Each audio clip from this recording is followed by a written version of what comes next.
بسم الله الرحمن الرحيم، والصلاة والسلام على سيد المرسلين سيدنا محمد وعلى آله وصحبه وسلم. السلام عليكم، مرحبا بكم جميعا. أنا دكتورة سارة المكي، one of the members of the Sudanese Breast Imaging Association. Our Sudanese Breast Imaging Association was established in 2018 and has since carried out numerous activities in the field of early breast cancer detection in Sudan. This has been achieved through various partnerships with healthcare institutions, voluntary organizations, universities, and others. Our association's activities include organizing early detection clinics equipped with mammography and ultrasound. It also collaborates with specialties in surgery, oncology, pathology to ensure patients receive an accurate diagnosis and are guided toward appropriate treatment pathways. Additionally, our association engages in various academic activities such as intensive courses on breast imaging annually and holds also scientific seminars. Last year, our association's activities were halted due to the war in Sudan. However, it resumed its work, alhamdulillah, this year by organizing free clinics in safe states across Sudan and conducting scientific activities remotely. These virtual events features the participation of numerous consultants from around the world and were met with great success and widespread acclaims from attendees and participants. Okay.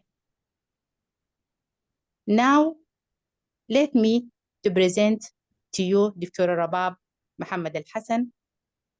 She is one of the founders of SSBI, Sudanese Society of Breast Imaging.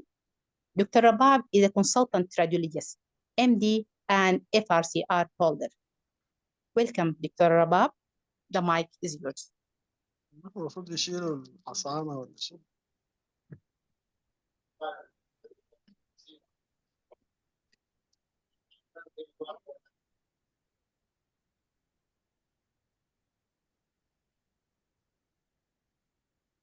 Just a minute. Can share now? Just a minute. I will make you a host, Dr. Rabab. Yes, now you are the host. You can share now.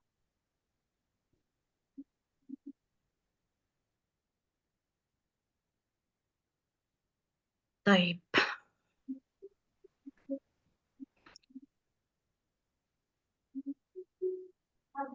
Give me 1 minute, please. Okay. I have some technical issue.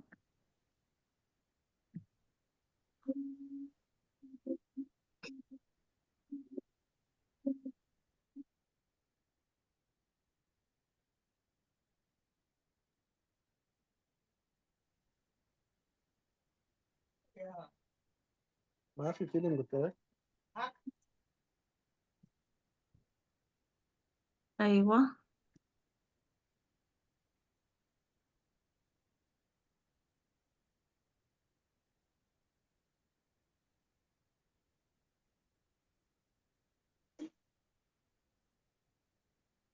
بيطلعوا لي برا.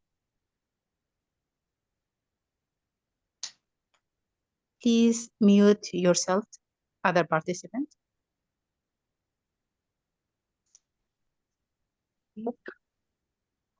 طيب.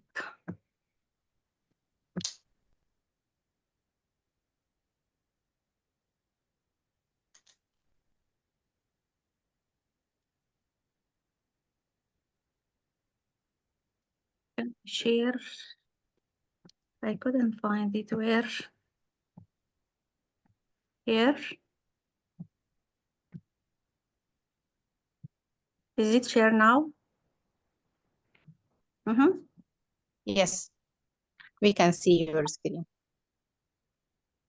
You can see it. Okay.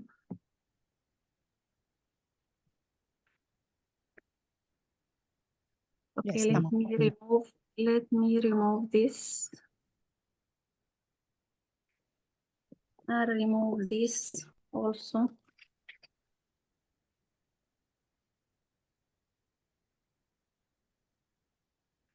Remove this side panel. It doesn't disappear. Okay.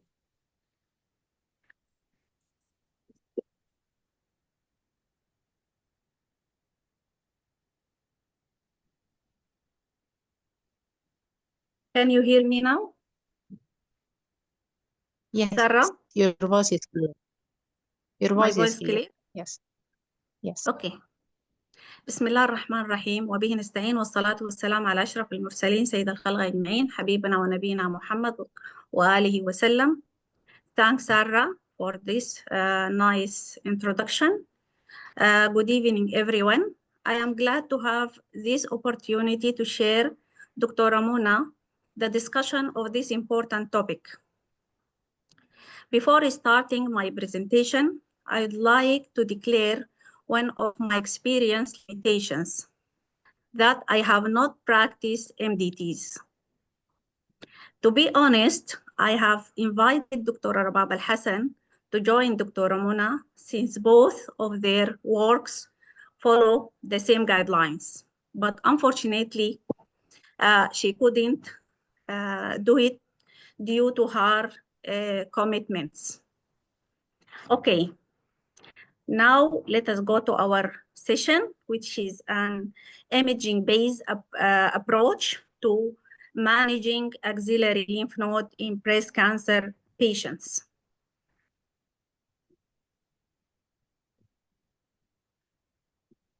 The lecture outlines emphasize the essential role of axillary imaging in breast cancer patients, outlines the imaging findings of axillary lymphadenopathy, focusing on ultrasound and magnetic resonance imaging for nodal assessment, identifies suspicious features indicating lymph node metastasis, discuss the anatomical locations and nodal stage of metastasis, which are vital for effective treatment planning, and lastly, provide management guidelines for radiologists based on imaging findings to improve clinical correlation and patient outcome.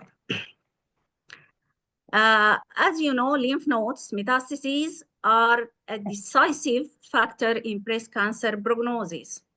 And the traditional methods of determining lymph node status through surgery to guide adjuvant therapy has been widely shifting towards using neoadjuvant systemic therapy as a first line approach. Effective breast cancer management demands a multidisciplinary approach where specialties collaborate to deliver personalized care. Radiology and surgery have crucial complementary roles in diagnosis. Recent advancement in axillary management highlighted in the 11 emphasize less invasive strategies like sentinel lymph node biopsy and targeted axillary dissection. Radiologists must have a thorough understanding of lymphatic anatomy to support these procedures, and also must stay updated on the latest clinical trials that have transformed the treatment of lymph node metastasis. Imaging is increasingly vital, particularly during surgical delays, and diagnostic radiologists are key in providing clinical staging information, monitoring treatment, and guiding surgical procedures, directly influencing patient outcomes. Accurate radiological assessment of nodal disease burden is essential for effective multidisciplinary team planning, whether for initial surgery or medical neoadjuvant chemotherapy. Restaging the axilla with ultrasound and MRI is crucial for patients with nodal positive disease, as neoadjuvant therapy can effectively downstage lymph nodes, placing biopsy clips in biopsy-proven metastatic axillary nodes is a crucial step. Ultimately, optimal patient outcome rely on a strong collaboration among specialties. In this schematic diagram, we can see the anatomy of the regional lymph node. And as you know, the pectoralis minor divides the axilla into 3 levels. The level below and lateral to the lateral border of the pectoralis minor muscles is level 1, and posterior in blue, and posterior to the pectoralis minor muscles is in green, is level 2, including interpectoral muscles, and the light green represent level 3, which the nodal basins present superior and medial to the medial border of the pectoralis muscles that drain into the supraclavicular node in yellow here, present in the supraclavicular fossa superior to the clavicle and lateral to sternocleidomastoid and jugular vein. And the internal mammary group present along the parasternal intercostal spaces. The lymphatic pathway is progressive. 1, can you see from sentinel going level 1, level 2, level 3, going up into supraclavicular lymph node. However, there are 7.2% of a skip pathway from the sentinel lymph node. The lymphatic can directly go to level 3 or supraclavicular lymph nodes. Okay, in the AGCC systemic staging system, here we can see the breast stages, and the first 3 are early stage, and here we can see only N1 nodal disease in stage 2. Otherwise, no node involvements. However, when we see advanced nodal disease in 2 and N3, we can see here the advanced breast cancer stage 3 and so. Okay. In the quantitative categories of TNM staging, the lymph node status include ipsilateral nodes, and when could not be evaluated, indicates or labeled as clinical nodal X, and clinical nodal N, clinical nodal 0, when there is no evidence of regional lymph node involvement could be appreciated on imaging or on clinical examination. Regarding N1 to N3, is better to be visualized in this illustration here. It will be more clear when metastasis to the ipsilateral level 1, level 2 axilla, 1 to 3 movable lymph nodes indicates N1, and 2A indicates metastasis to level 1 and level 2 ipsilateral axilla, but the lymph nodes are matted or fixed. And when internal mammary lymph nodes in ipsilateral side being involved, it indicates N2B when it is isolated, or N3B when are associated with metastasis to level 1 and level 2 axilla. Metastasis to level 3 axilla, which is also called subclavicular lymph nodes. This is N3A, and N3C is the metastasis to supraclavicular node. And as you can see here, whenever N3 is present, that means is a locally advanced breast cancer, stage 3, and so forth, stage 3C. Okay. What does it mean, clinical node category? As you have seen here in this slides, the AGCC 8th edition staging system of breast cancer have 4 categories, including clinical staging, pathological staging, post-therapy staging, and re-staging in a case of recurrence or post-therapy evaluations. And clinical staging include or based on clinical examination, diagnostic imaging, as well as a biopsy before treatment. And so the clinically positive node categorizations includes one of the following: palpable lymph node on clinical examinations, or suspicious lymph node on diagnostic imaging, or pathology proven metastatic lymph node at FNAC, or core biopsy, or sentinel lymph node biopsy, or even surgical excisional biopsy.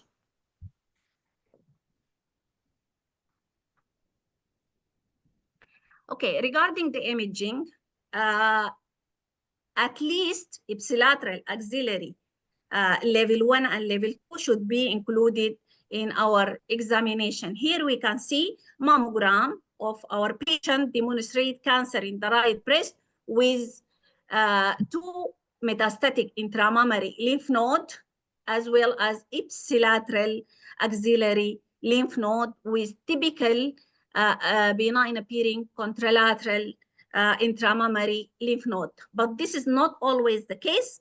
As we have seen here, also our patients having right breast cancer and the MLO view demonstrate an opacity. Part of opacity in the could be visualized in the axilla. We don't know the nature of that opacity exactly, but ultrasound demonstrate multiple metastatic axillary lymph node, as you have seen in this image. Okay, so mammogram is not, sorry. Usually we have seen level 1 axillary lymph nodes, okay, in about 50% of routine mammographic examinations. And most often we need to do an exaggerated axillary view to visualize level 1 or level 2 axilla. So it has a lot of limitations in staging of the axillary lymph nodes. So what is normal or abnormal lymph node in the mammography? Here we can see typical normal axillary lymph nodes with thin cortex, isodense cortex, and central fatty hilum, while this is here we can see dense cortical thickening with obliteration of a fatty hilum, but are non-specific, these features. It can be benign or can be malignant adenopathy. But in the presence of, or in a patient with breast cancer, or a patient having a BIRAT4, C, or 5 imaging, definitely it will be highly suspicious of metastatic adenopathy. And so obviously here, this is large lymph node. However, definitely it is a benign lymph node. Why? Because of thin isoechoic cortex and abundant fatty hilum. So this lymph node getting large due to fatty infiltrations. But here we can see more specific features of metastatic adenopathy, okay? On mammography with speculated margins and indistinct margin, as well as presence of these calcifications in these 2 examples of lymph nodes. And usually the characters the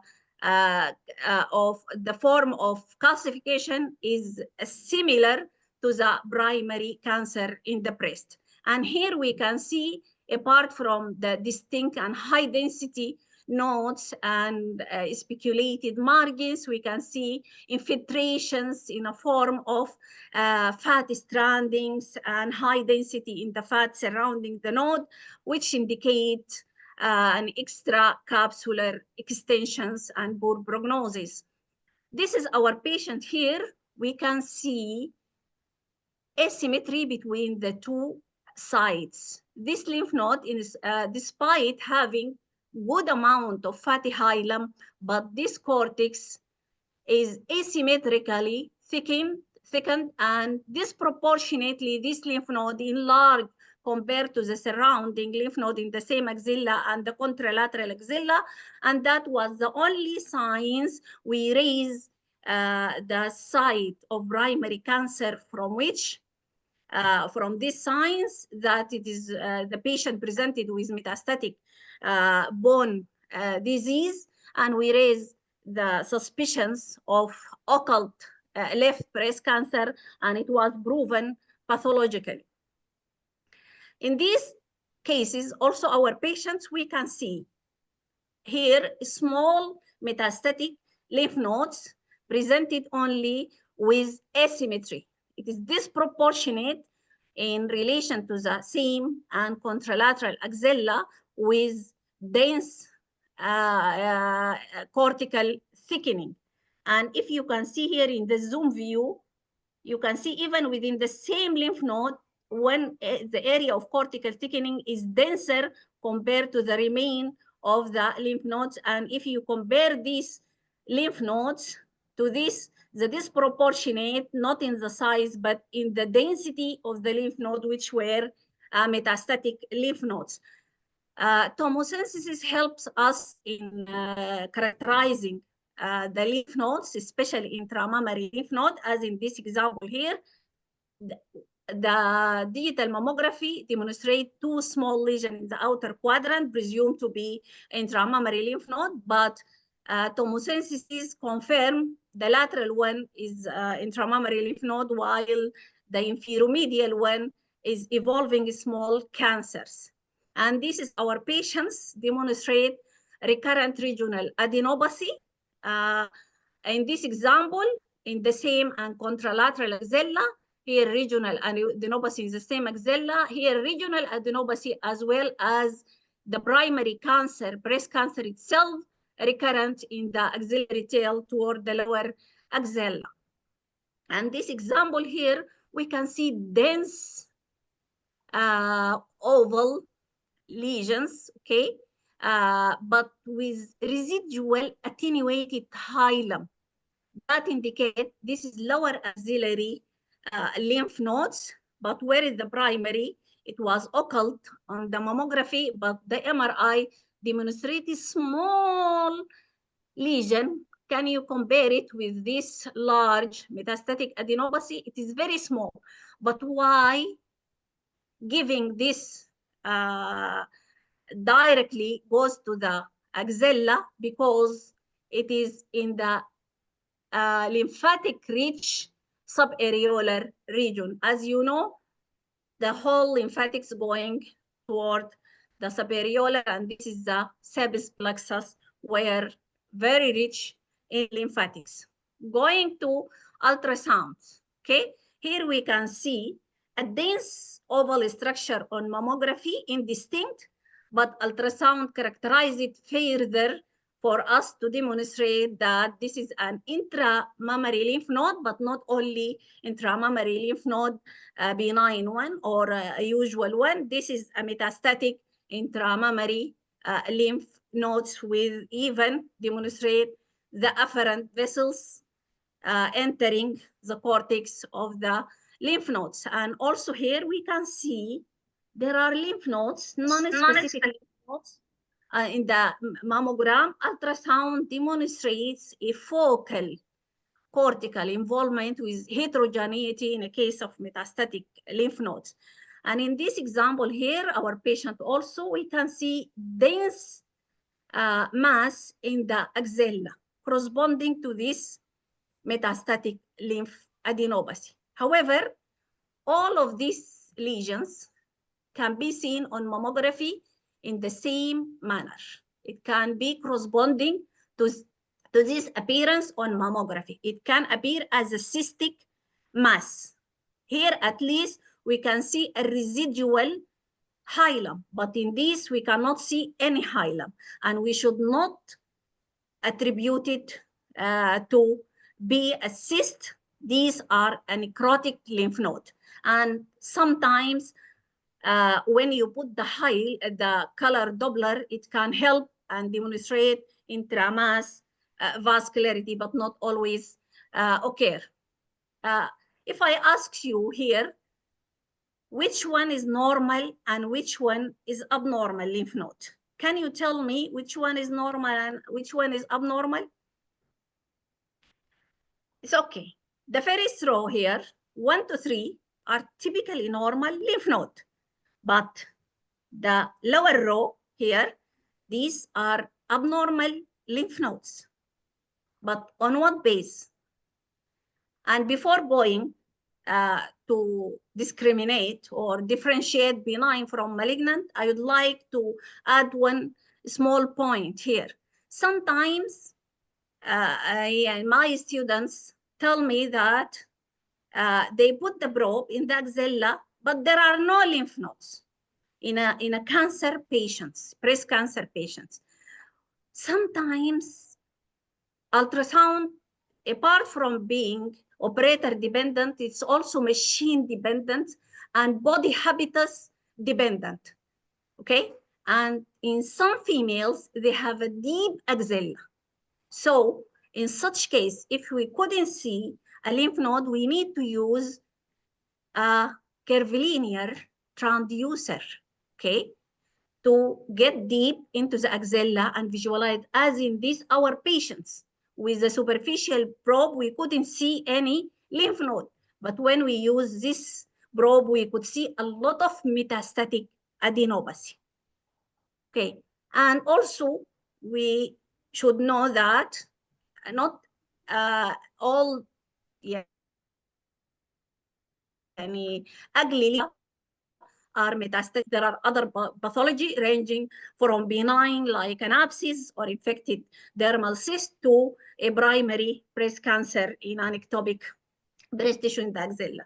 So to differentiate or to understand what is the normal and what is the abnormal, what is the feature suggesting benign and what are the features suggesting malignant lymph nodes, how to analyze the lymph nodes.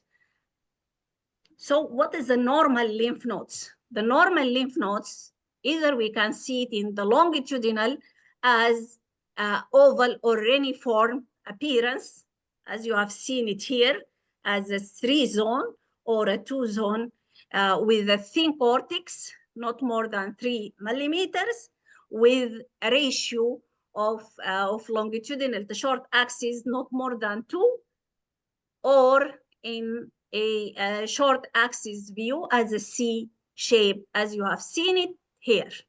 And the cortex is generally gently hypoechoic or isoechoic, and this is a central hilar region ranging corresponding to this area in these illustrations. The cortex represents this area, while the central medulla or the hilar region represent this area, which is seen here as homogeneous hyperechoic, but here is mixed hyper and hypoechoic. Okay, so regarding this medullary region or hilar region, just I would like to mention one point, because sometimes one of my students tell me that this is a metastatic lymph nodes, but this is typically normal lymph nodes. This is not, this is fat infiltrations of the medullary regions, okay? This is a 2-zone lymph node, cortex, and the medullary portion, homogeneous hyperechoic. But if you see here, this is enlarged lymph node with fat infiltrations. This is the medullary regions, while this is a fat infiltration. These are two adjacent, one 2 zone, and this is the 3 zone. The central will tell why this is not an infiltration. Since the cortex is not thickened, that means this is not related to metastasis. There are many features, as you have seen here, almost 17 features, okay? We can use it to evaluate the axillary lymph node to reach or to discriminate benign from malignant.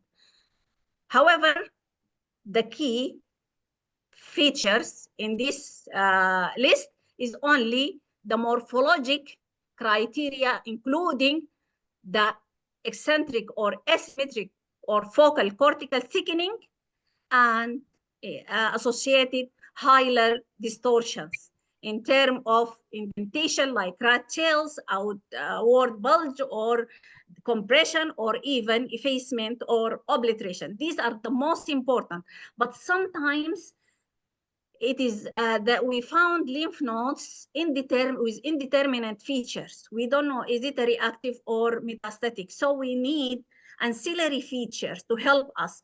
To be honest, I used to use these all in my practice to discriminate between benign versus suspicious features to go further for biopsy. And the most important of these to me is asymmetry between the adjacent lymph nodes and side-to-side asymmetry, as well as the non-hilar blood flow in color Doppler, as well as pulse Doppler, okay? And the others, the perinodal edema and interconnection signs, and these in advanced types. And usually the shape rounding is coming late, though it has a high predictive value, as well as the cortical echogenicity when it becomes very low or heterogeneous or so. And I sent these features to one of my colleagues when she started her career in breast imaging 15 years ago. And here, this is the WhatsApp message, okay? The analysis of lymph node regarding the size. Size is not a primary discriminating feature, is not a highly predictive of malignancy, okay? Because these are so enlarged. This is almost 4 centimeter, 3 centimeter. These are smaller but are malignant. So morphology is more important than the size. However, we know that there are the definitions of the lymphadenopathy or adenopathy is a disease of the lymph node regarding abnormal size or abnormal consistency. So increasing size of the lymph node is considered also lymphadenopathy if it is more than 1 centimeter for intramammary lymph node or more than 2 centimeter for axilla. To go deep into the anatomy of the lymph nodes, it will help us to understand the change in the sonographic image of the lymph nodes. Here we can see it simulates the kidney, except for kidney have nothing coming into the cortex. But the lymph node have multiple afferent vessels entering the cortex more at the polar regions. And here we can see the cortex, paracortex or inner cortex, then central medulla with alternating sinus and cords, and going out, okay, through the efferent vessels, and here the vascular artery and veins going into the lymph node through the hilar regions, okay? And the lymphs coming here through the afferent, going into the subcapsular marginal lymph nodes, into the cortical lymph nodes, deep cortical sinus, okay, into the medullary sinus, then out of the lymph node through the efferent. And that is why, okay, the tumor deposits tend to affect the cortical region first, because it might deposit here in the subcapsular sinus or in the mid-cortical sinus or deep here. So when these get enlarged, when it deposits in this area and getting enlarged, either it bulge outside the contour of the lymph node, or when if it is in the subcapsular locations, or if it is here or here, might enlarge and indent the hilum, or sometimes like this, okay, multiple deposits giving this contour lobulations, okay? And this also can slightly bulge outside or slightly bulge in. And here we can see corresponding ultrasound appearance of our patients. Can you see this like Mickey Mouse appearance, and this like a dromedary humps, and this is indenting the hilum like rat tails, and this is the outer lobulation like this image, okay? So classifications of the lymph nodes morphology based on the cortical cortical thickening. Basically, the hallmark, it can be also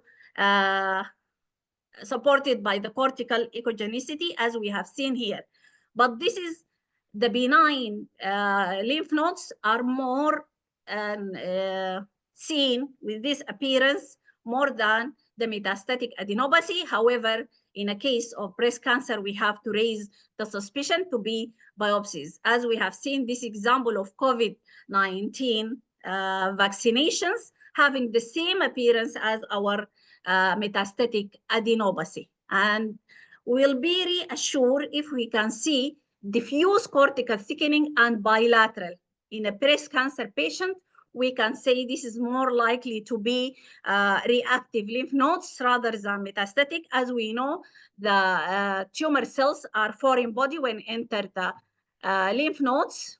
It can result in a reactive adenopathy. And here, this is our patient. You have seen the mammography. This is the corresponding mammogram, demonstrate only barely 3.3 centimeter or 3 millimeter cortical thickening, and it was a metastatic adenopathy. But these are more suspicious than the previous one, because we can see here heterogeneous cortical thickening. It is focal. When it is focal, you see, are more suspicious, okay? And here we can see remarkable cortical thickenings, and the lymph nodes become rounding, globular in shape, lost the ratio, the long-short ratio, with effacement of the hilum, but sometimes also can be associated with reactive lymph nodes, but we can depend on the other ancillary features. These are even more suspicious cortical thickenings, okay, when the hilum gets distorted, and even here, complete hilar effacement is more and highly suspicious lymph nodes, okay? If we look here, you see, you can see this is near normal lymph node, but this is completely lost the hilum, as well as this adjacent lymph node. When we look for the adjacent lymph node, and we found one lymph node is more suspicious in relation to the adjacent lymph node, this is very highly suggestive of metastatic lymph node, because reactive lymph node usually affect the adjacent lymph node more similar, okay? And the perinodal edema, increased echogenicity surrounding the lymph node, is a more suspicious and predict extranodal disease, and more predictions and highly suspicious features of extranodal disease and suspicious for malignancy is interconnecting signs. And this interconnecting signs not mentioned in the literatures, but I have seen it in my practice.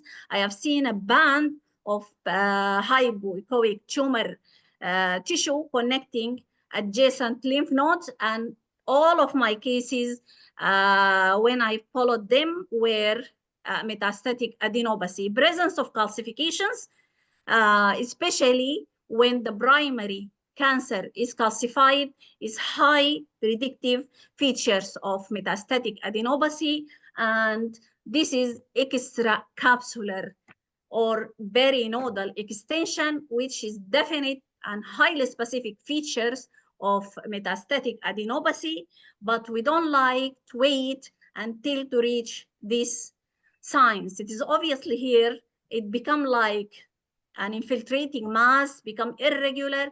This is early, a bit early extracapsular extension, start to have angulations and breaking the capsules of the thin hyperechoic capsules here, breakthrough, and the tumor cell extend outside. And here you see associated with remarkable perinodal edema. We don't like to stay till to have all these highly suggestive features of cancers.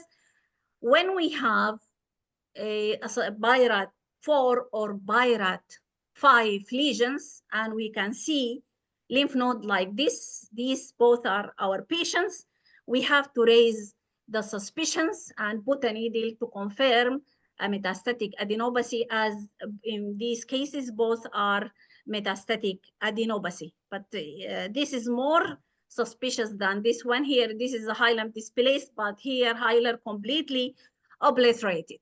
Okay. When, as we mentioned, the tumor cells enter through the afferent into subcapsular sinus, cortical sinus, going back into medullary sinus to go out. But whenever it deposits, okay, when deposit in the cortical regions where more commonly stay, you see, then it start to grow and initiate new vascularity, okay? Vascularity result in cortical vascularity, which indicative of metastatic adenopathy in most of the cases. So whenever we have seen a marginal cortical vascularity, as in these examples, it represents a moderate, as an isolated feature, is a moderate specificity for malignancy. And it can range from here mild, moderate to extensive or marked vascularity. Here we can see this hilar vascularity, but it is hypervascularity going through the usual way through the hilum, okay? But this my cases, it was bilateral, okay, with diffuse cortical thickening, and it resolved in the follow-up, and it was a reactive with adenopathy. But we have to know that even metastatic lymph node can only be presented with hypervascular, central, or hilar blood flow. So being central, it doesn't exclude these are not a metastatic adenopathy, and the pulse Doppler help us in determine that high peak systolic wave and high resistive index in the metastatic adenopathy compared with a benign one. Regarding elasticity, so here we have two examples. This is the primary cancer in the breast, demonstrate obviously in this shear wave hard lesions. But in these examples, the lymph nodes with relatively thin cortex, and it demonstrates soft elasticity. But the other lymph node in this example demonstrate a hard elasticity, and it was proven to be metastatic, but this proven to be benign. But elastography is not reliable. It's also used like Doppler as adjunctive techniques, and both of which are not helpful when the lymph node deep into the axilla. Another feature that helping us in evaluating the lymph node is predictive sites. If you have seen here, this is my patient. This lesion, though it is sub-centimeter, but its location is anterior. It's cutting here. This is a superficial fascia, okay? And when the lesion within anterior locations, just is adjacent subcutaneous region, and as you know, the area between the superficial fascia and skin rich in lymphatics. That is why expect to have a metastatic adenopathy, and here are highly suspicious lymph node and definitely where metastatic lymph node. But this also my patients and the lesions tracking and spreading. It was not superficial one, but spreading to the superficial fascia. And can you see the lymphedema here? Extensive reactions. It was lymphoproliferative lymphovascular invasion, pathologically proven lymphovascular invasions, and extending here to the subcutaneous regions. And this lymph node with only diffuse cortical thickening. But in such case, I will advise to be biopsied, and it was proven to be metastatic adenopathy. Recently, in radiographics, there is an update, imaging update to breast cancer lymph node management, and they subdivide these all morphological appearance into 6 classifications. Okay, type 1 with imperceptible cortex, normal hilum. Type 2 lymph node cortex 3 millimeter or less. Type 3 diffuse cortical thickening, and type 4 lobulated cortical thickening. Type 5 remarkable cortical thickening with displaced hilum, and when hilum completely replaced, it was they call it type 6. But they found the predictive values of these. The negative predictive value for type 1 and type 2 are 100% for metastatic adenopathy, while type 3 and type 4 are the indeterminate, okay, with a negative predictive value of 93 to 89. But type 5 having a positive predictive value of 29 and the positive predictive value of 6 approach is up to 97%. So this is more highly suspicious type. Rarely necrotizing adenitis can be present like this one. Okay, after we evaluate the lymph node by ultrasound, we want to know, you see, the staging of this lymph node. And as you know, ultrasound is the primary imaging modality for nodal staging. Okay. Here we can see this is a primary cancer presenting as non-mass-like lesions with intramammary and level 1 axillary lymph node. So what is the stage of breast cancer in this case? It is clinical nodal 1, okay? Because it is a limited, we can see single lymph node in level 1. And here, this is intramammary lymph node for the staging purposes considered to be axillary level 1 lymph nodes. Okay, regarding this, here we have from level 1 up to the supraclavicular region, multiple metastatic lymph nodes. So this is an extensive nodal disease. What is the clinical significance of that? Okay, so since we reach supraclavicular, it will be N3 clinical N3C. And the clinical significance it helps to determine whether the initial treatment should be surgical or medical with neoadjuvant therapy, okay?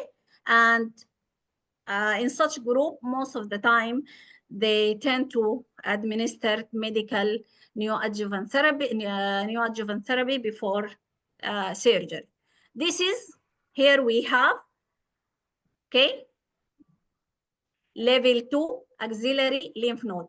This is the pectoralis major, this pectoralis minor, and posterior to which we have only 2 lymph nodes. And in this case here, this is level 3, okay? This is the pectoralis minor muscles, and medial to which we can see here a lymph node.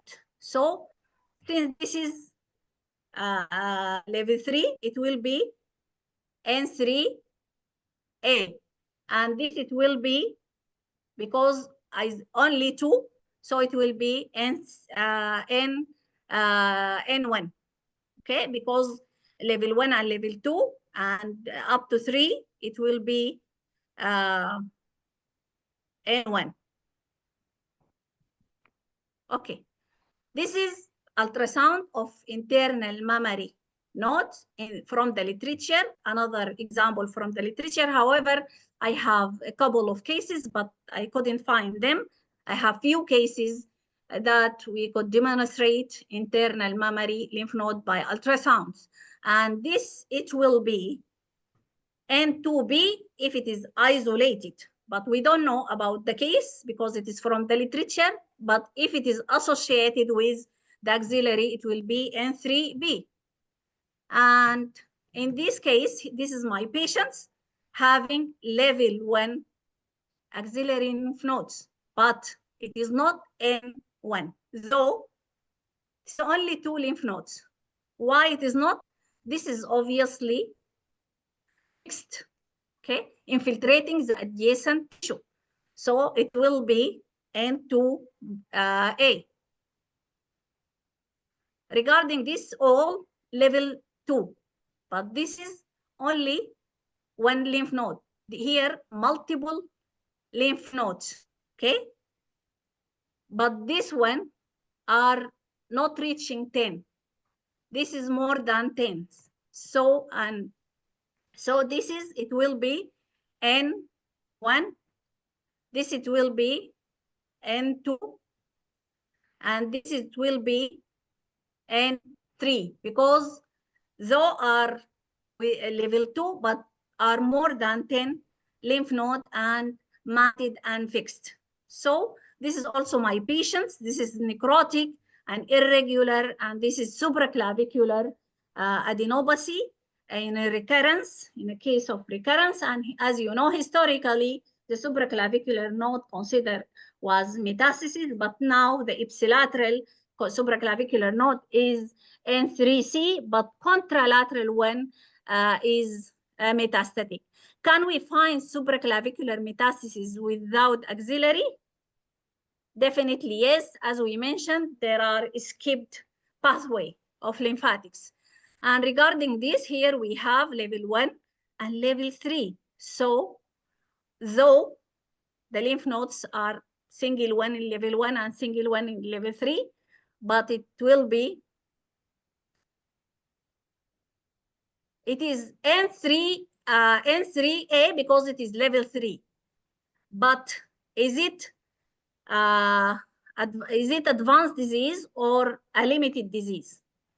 In such case, since it reached level 3, so it is an advanced disease. And imaging or histopathologic evidence of axillary level 1 or level 2 lymphadenopathy warrant considerable considerations of imaging level 3 internal mammary and supraclavicular nodes. Why? Because when first level node metastases are present, there is a 40% chance of a higher level involvement. And also the literature said that when there are at least 2 lymph nodes of high suspicion or total of 3 lymph nodes of high or intermediate suspicion at level 1 or level 2, the patient will likely have pathological N2 or higher disease, positive predictive value 82, that should be treated with axillary lymph node metastasis or neoadjuvant chemotherapy. Okay, so this is here. You have 10 minutes? Only? Okay, I'll try to go fast. Okay, this is metastatic lymph nodes, intramammary lymph node. So it will be N1 since it is only one. And this is here we have rotor nodes. So the rotor nodes, it is level 2 node, and it is only one, but it should be clinical node 2 and 2A. Why?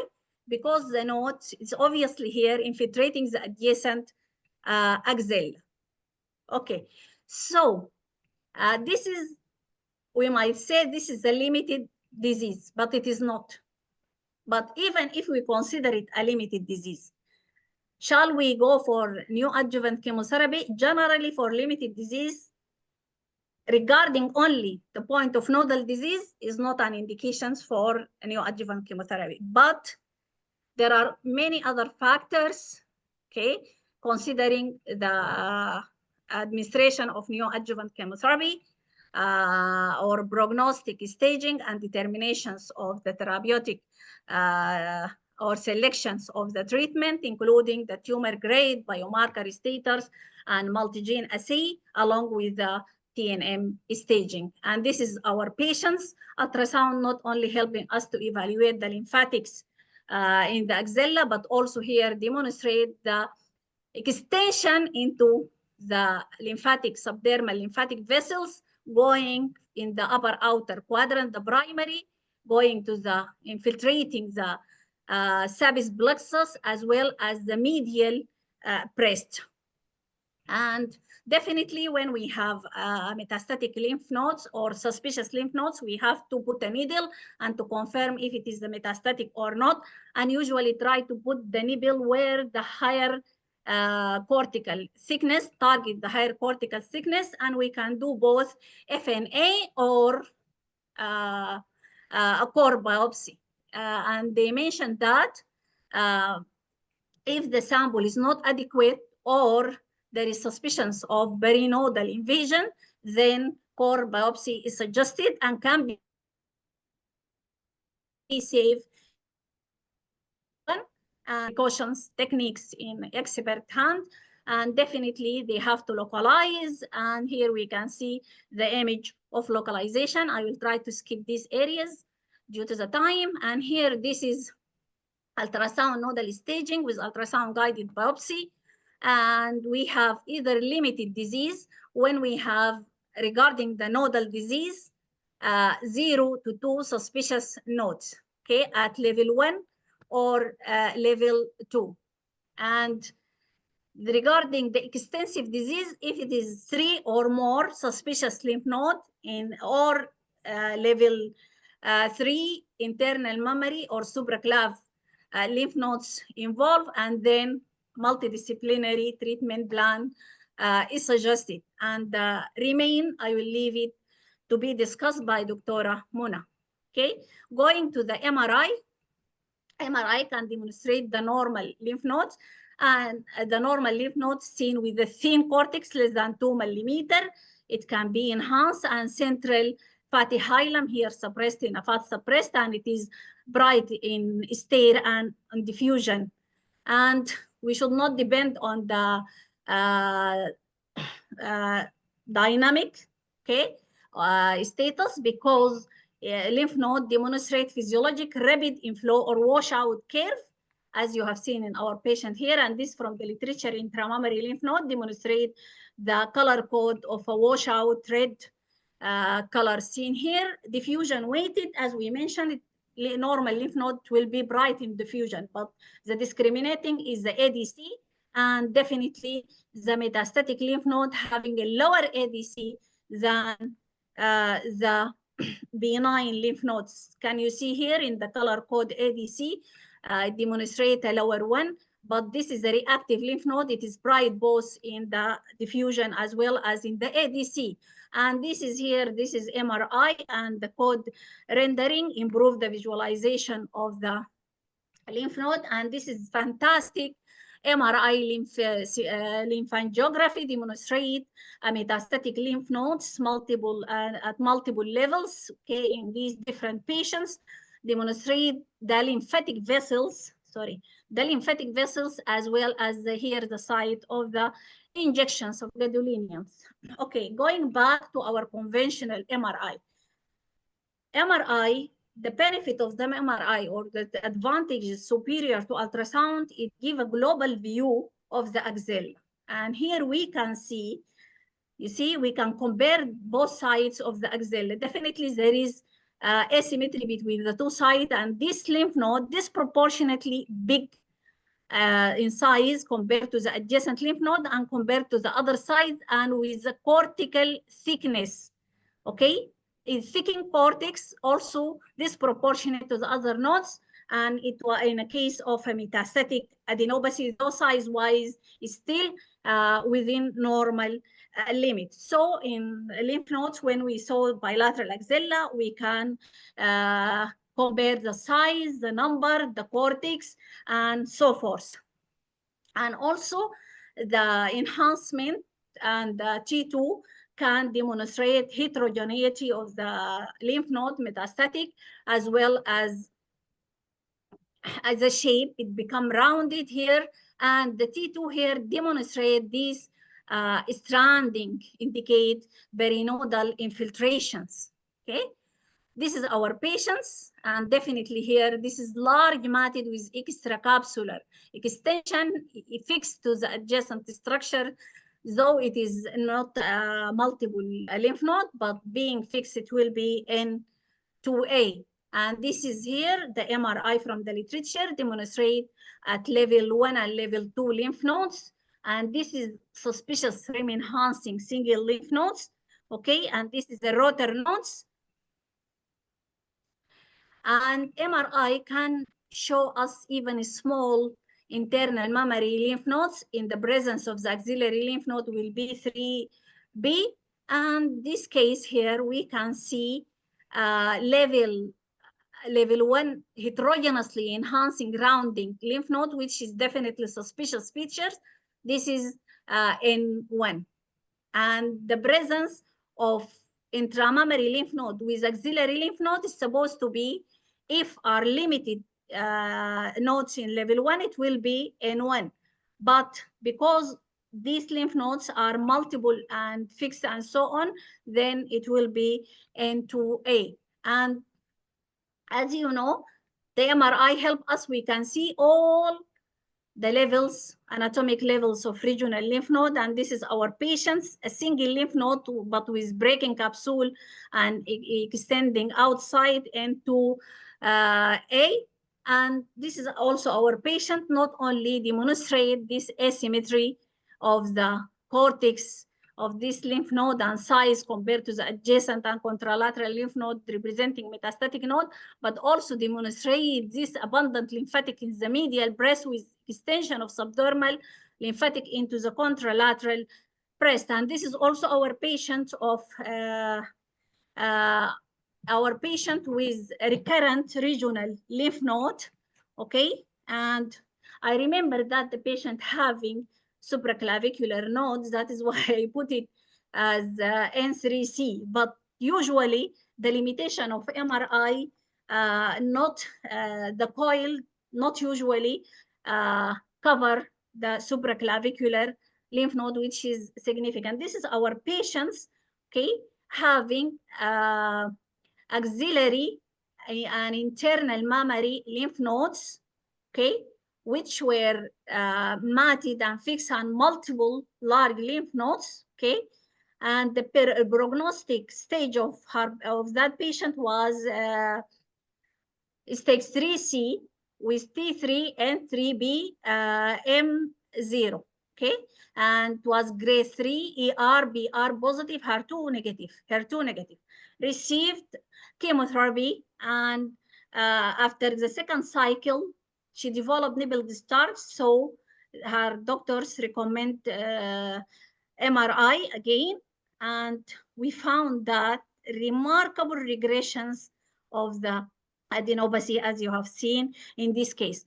And definitely nobody put a needle in the internal mammary lymph node, but significant regression with the treatment, neoadjuvant treatment, indicate that it was positive for metastatic disease. And here we can see in the first row one case, and the second case in the lower row here, with here contrast enhanced, and this is T2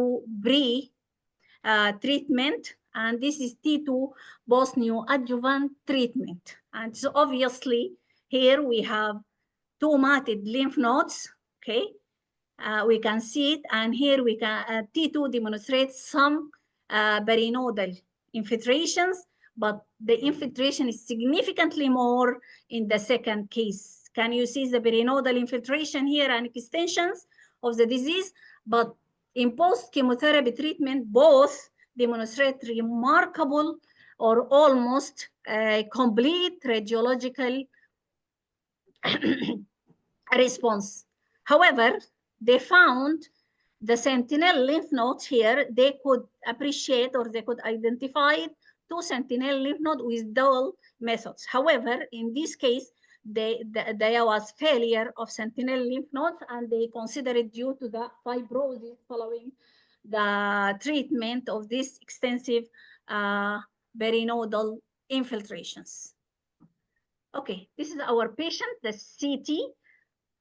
Okay, demonstrate asymmetry between the two sides. Again, we consider the asymmetry is significant in the axillary lymphadenopathy, especially in the cross-sectional imaging, can demonstrate very well, like on MRI, you see, and this is the only signs we raise that the patient presenting with a metastatic disease of unknown primary, but we raise the suspicion that it will be an occult left breast cancer due to the metastatic left axillary, and it was found lately on MRI and PET scans and treated.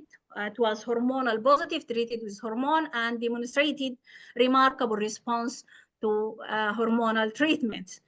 And definitely the CT can expose the whole regional patients of lymphadenopathy in the axilla, all levels of the axilla, internal mammary, as we have seen here, as well as the supraclavicular node, which is limited on MRI, and it can predict extensive disease. However, they are not recommended usually, only in advanced disease. And here, this image is our patients. This is the ultrasound, you have seen it before, and this is the CT. And this obviously here, ultrasound is superior in sensitivity and specificity to the CT. And the PET scan it has a good accuracy and can predict lymph node undetected in other imaging, and usually upstage the disease. As we have seen here, this is the axillary level 1. Okay, axillary with internal mammary, supraclav, internal mammary, and level 3 lymph nodes. Okay, and nowadays even they recommend bone disease, bone positions for the PET scan, and they found that it can add more lymph node in comparison to the supine one, you see, and that can upstage the disease. Okay, and can also evaluate the neoadjuvant chemotherapy, and in this case demonstrate complete metabolic resolution, while in the other one demonstrate partial resolutions. And according to the recommendations and the latest NCC N guidelines, they reserve the use of FDG PET and CT scan for whole body staging on advanced stage.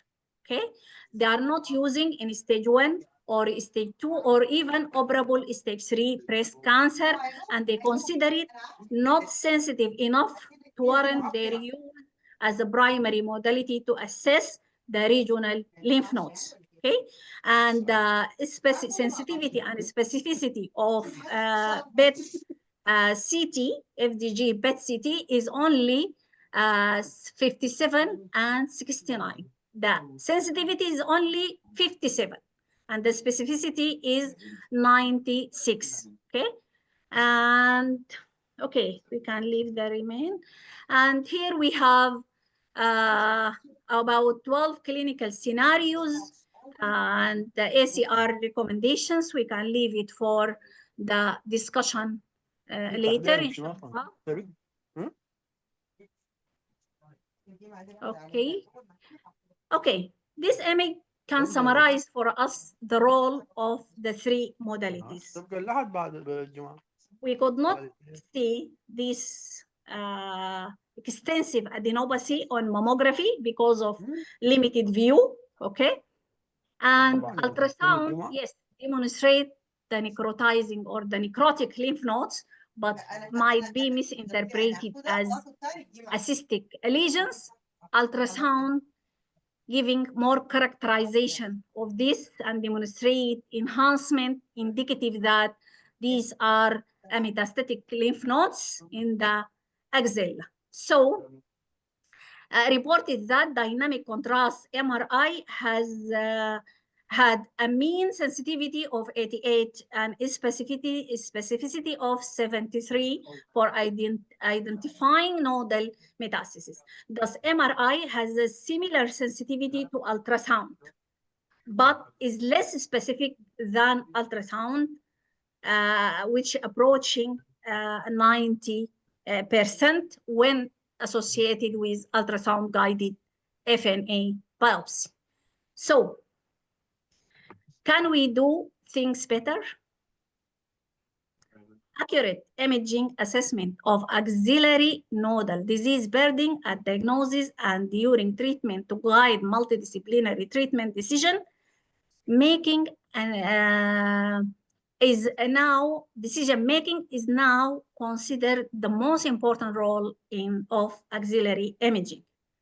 And by differentiating limited versus extensive nodal involvement, imaging findings help determine whether initial treatment should be surgical or medical and can lead to avoiding unnecessarily axillary lymph node dissections. Image-based identification, sampling of lymph node that have a high positive predictive value for metastasis allows the surgeon to avoid unnecessarily sentinel lymph nodes and proceed directly to axillary lymph node dissections without the need for a secondary axillary surgical procedure.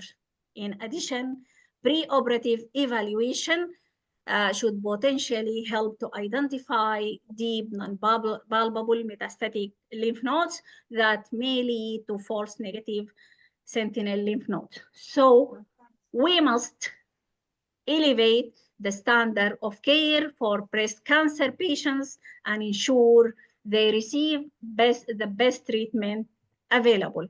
And here my references are my references. And thank you very much. Thank you, Dr. Rabab, for presenting us an approach to axillary lymph nodes from radiological scope. Thank you. Your presentation was informative. The questions for Dr. Rabab will be at the end of the day. Now moving to Ms. Muna Sulaiman. Please join me in welcoming Ms. Muna Sulaiman, who is a consultant oncoplastic and reconstructive breast surgeon and the breast specialty governance lead at Royal Cornwall Hospital at UK. Dr. Muna. Okay, assalamu alaikum everyone. Alaikum assalam. ورحمة الله وبركاته. عليكم السلام منى. give me an access to share. Okay. Rabab, please make. I did unshare. I did unshare. Okay. Make Miss Muna a host. Dr. Sarah. Okay. Dr. Muna, now you are the host. Okay. Can you see my screen? Yes, we can see it clearly. Ms. Mona, thank you very much for joining us today. It's a pleasure to have you here with us today. And we are looking forward to your presentation. The floor is yours. Thank you so much. Thank you. Actually, I would like to say thank you to start with for organizer in Sudanese Association of Radiologists and Sudanese Society of Breast Imaging to have me on board today in their educational webinars. And I think I have seen, I just come to know about these societies recently, as you know, but I can see there is a lot of effort going on to organize these educational meetings and webinars. So well done everyone. ويعني وإن شاء الله يكون في ميزان حسناتكم ونفع الله بكم العباد إن شاء الله يا رب العالمين. Thank you. May I open your camera, Mona? Okay, تمام.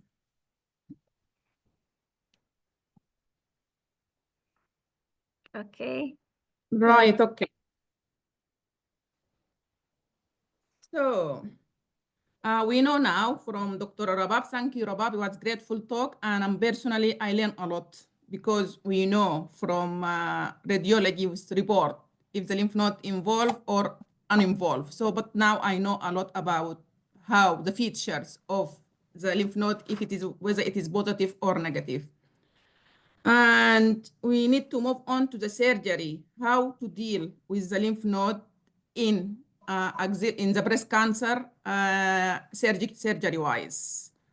So I will take you through how we treat the lymph node surgically from probably 18th century, from Holstein time up to now in my presentation.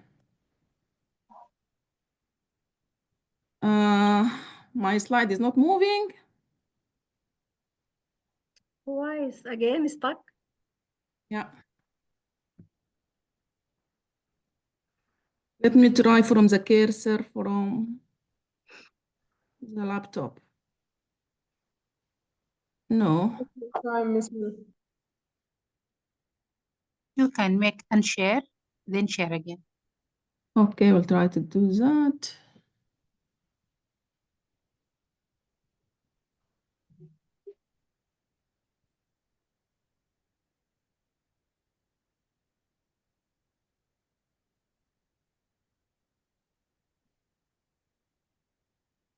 The SSBI certificate link form will be on the chat. Can you give me an access to share as well? It doesn't let me to share.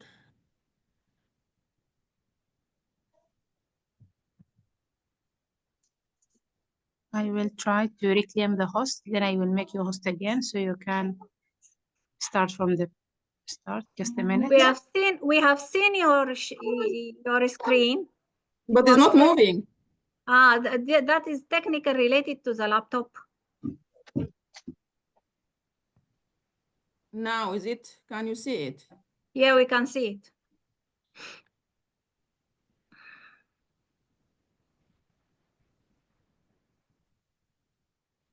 It's not moving. Yeah, it's moving now. Okay.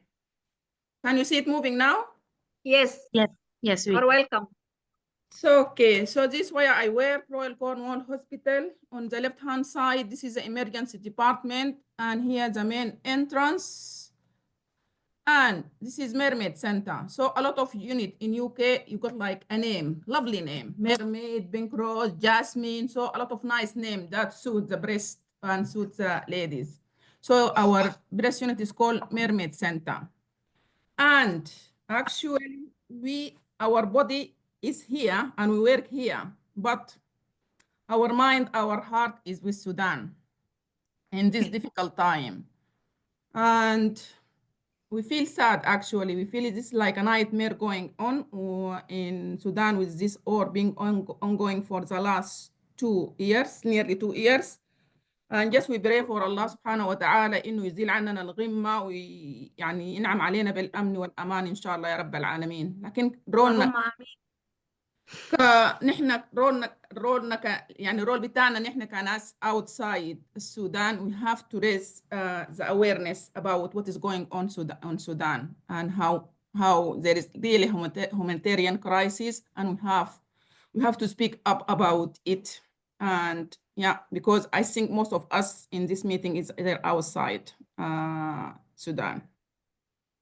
Right, so this is my favorite slides. Always I put it in, I put it in every presentation.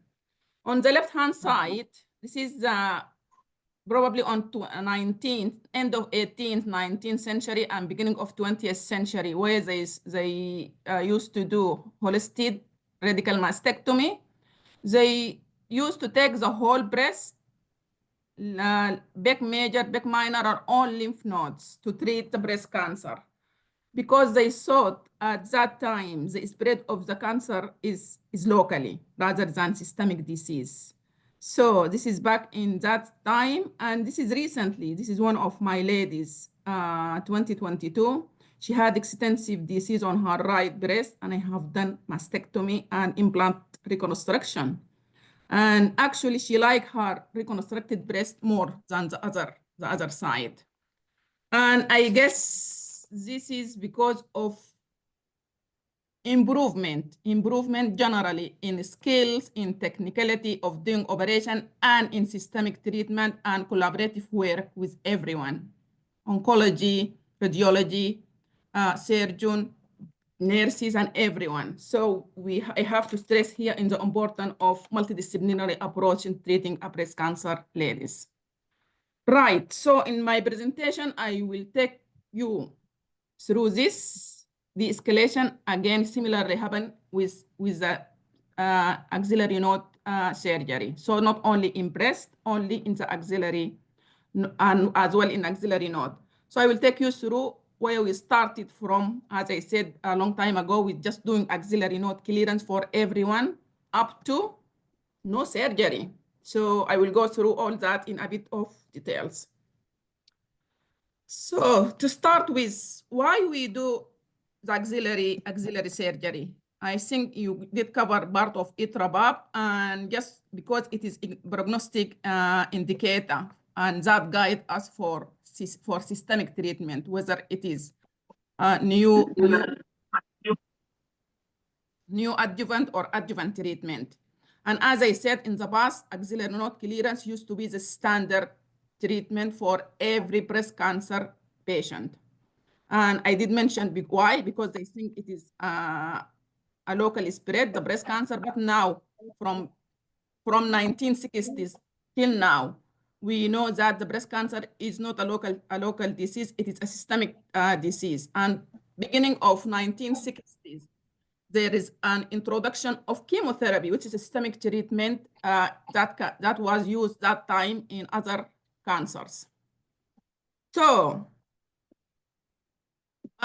this we know breast or not breast, change in practice. Every change in practice, it has to be evidence-based. So since, as I said, 1960s, the axillary node dissection was the only surgery for lymph node, whether it is negative or positive.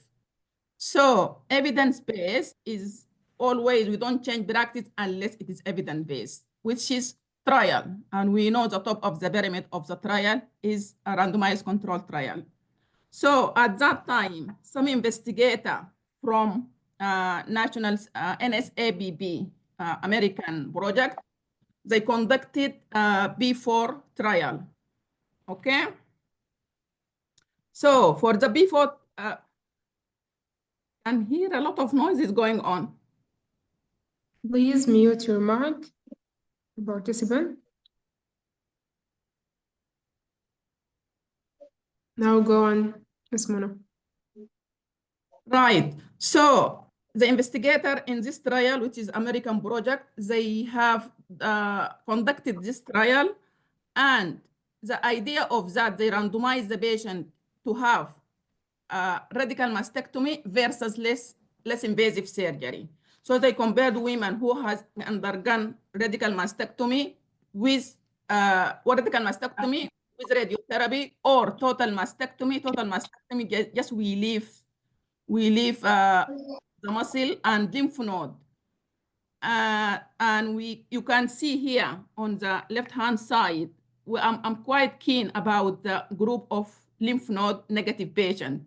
So they randomized them into 3 groups: radical mastectomy, total mastectomy, or total mastectomy with radiotherapy. And they followed them up to 25 years. And they found for the 3 groups of patients, there is no difference with regard to disease-free survival or overall survival.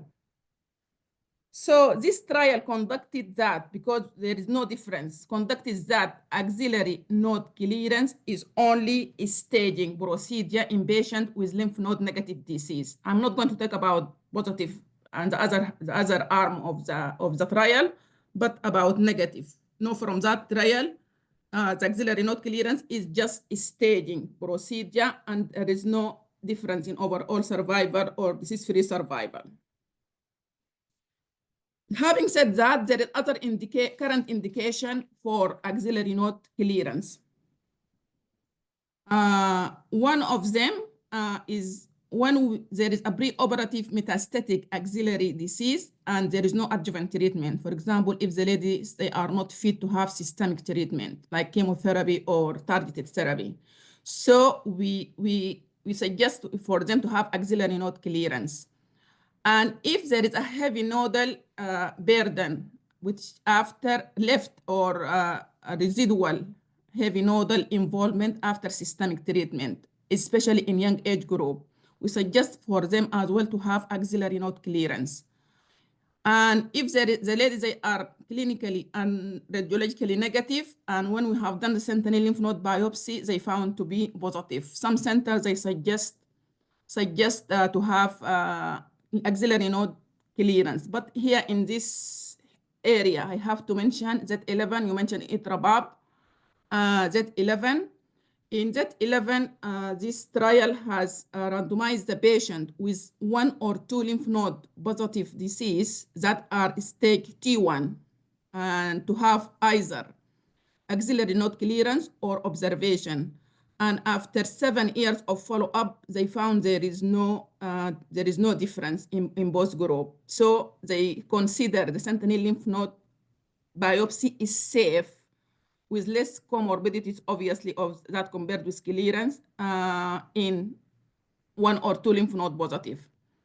BOSNOC trial, it is UK-based trial, and it just closed recruiting the patient. And it is same idea like Z11, but the inclusion criteria is more. So they included more than T1 disease, and they included mastectomy, because Z11 included only breast conserving surgery, and they had radiotherapy, all of them.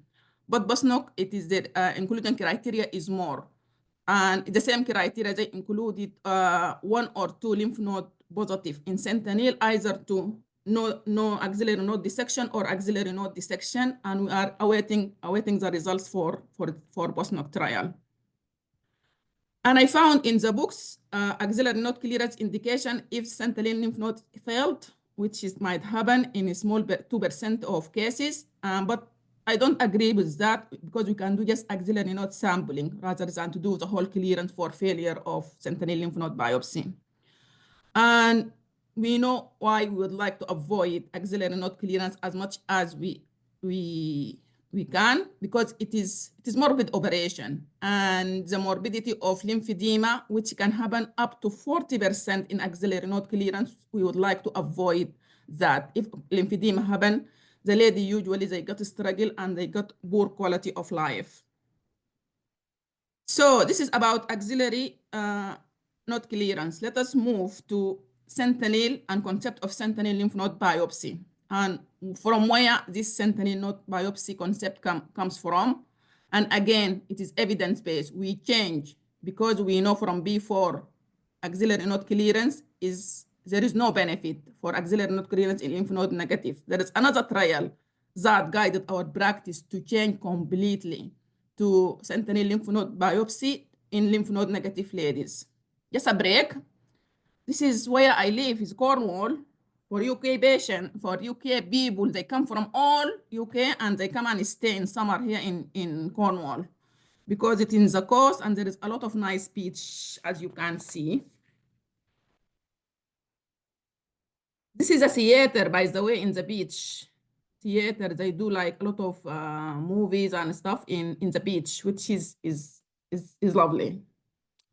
Right. Sentinel lymph node biopsy. The idea of sentinel lymph node biopsy, it came from Dr. Morton. He used it on early 1990s in malignant melanoma. But the original idea, it came from Dr. Cabanas in benign cancer so many years before Dr. Morton. The idea of sentinel lymph node biopsy is to inject tracer, which is like a dye, to inject it in the affected organ or the skin, because in the malignant melanoma, they inject the dye in the skin. And this dye is going to be carried by the lymphatic vessels to the first lymph node in the pathway. So this is the idea of lymph node biopsy. So again, in early 1990s, when Dr. Cabanas and Dr. Morton have used it in other cancers, there is an Italian surgeon, it's called Giuliano. He has done some sentinel lymph node biopsy in breast cancer patient. He has done a small number of cases, about 114 patients, to see whether we can do the sentinel lymph node biopsy in breast cancer patients or no. And he found that in this small study, the identification rate is about 65. So how rightly we can detect the lymph node in sentinel lymph node biopsy is about 65%, and the accuracy of this, it is nearly like above than 95%. So this report from Dr. Giuliano has led the investigator in NSCB to conduct another trial, which is called B32. So in B32, they randomized the patient, lymph node negative patient, to either have sentinel lymph node biopsy, one group followed by axillary node dissection, and the other group to have just sentinel node biopsy alone. But if the sentinel lymph node biopsy is positive, they get to have axillary node clearance. So this is 2 arms, and the follow-up for this trial is up, I think, about 7 or 8 years, and they found there is no difference in 2 groups, whether the patient has axillary node dissection or sentinel node biopsy, and with regard to overall survival, disease-free survival, or distant metastasis after 7 to 8 years. So following this trial, so this is like a landmark in history of breast cancer, NSAPB, B32, sentinel lymph node has evolved after this trial as a standard method of staging of the axilla in clinically lymph node negative patients. So about the breast definition of, I think I did said what is the definition, which is the first lymph node in the drain the breast tumor by along the direct lymphatic pathway from primary breast tumor. Method of detection, how we detect the lymph node surgically. There is few methods. One of them, or the most commonest one, is dual tracer injection. Dual tracer injection means use 2 dye, which is commonly we use blue dye, blue pattern dye in here, or isotope, okay? So when we inject the blue dye and isotope combined, commonly it can be injected intratumorally, paratumorally, or subareolar region. We commonly inject it subareolar region. And we open the axilla, and you can see which lymph node has taken the blue dye, and with this probe, the gamma probe, you can detect the activity of isotope. So this is commonest, and combined is got a higher detection rate, about nearly 100%, 98%. and low false negative rate. What does false negative rate mean? False negative rate mean if we do the axillary sentinel lymph node biopsy, we take the negative node and we leave the positive node behind. So this is the only drawback of sentinel lymph node biopsy, the false negative rate. So for good sentinel lymph node biopsy, it has to be having low false negative rate, which is to avoid leaving the positive node in the breast. And with dual tracer, the false negative rate is very low and acceptable at about 5 to 7%. Less than 10% is acceptable. The problem of dual tracer, availability of isotope, especially in our countries, in Sudan, for example, there is no, because for isotope, you have to have nuclear medicine department, either in hospital or around, not far from the hospital. So I guess it's not around in most of hospital in Sudan. There is no nuclear medicine department. So when we went in February to Sudan, we know in Sudan, in Khartoum breast center, they use only methylene blue. So the detection rate in methylene blue of the lymph node is not bad. It's about 95%, but we don't know the false negative rate. We need to have an evidence how much the false negative rate with only one dye, which is a use methylene blue in Sudan. So this is the commonest way to detect the sentinel lymph node biopsy. I have short video later to show you how we do the sentinel lymph node if there is a surgeon in the meeting. The other method of detection, which is recent invent, is called MACTrace.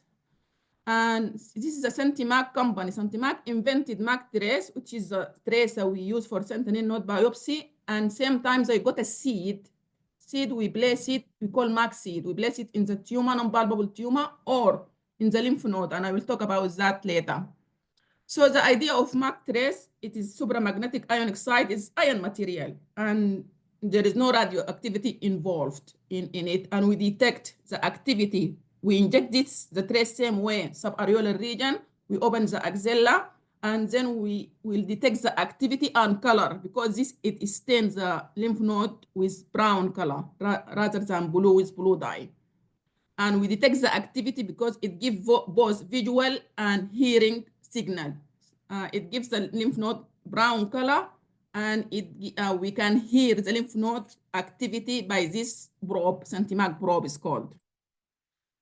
And ICG is another method of detecting sentinel lymph node biopsy. I have no experience with it, to be honest, but I know some center in UK, they use it, and some center in United Arab Emirates, I know they use it. They do what is called axillary mapping to lower the risk of lymphedema. So they use 3 dye.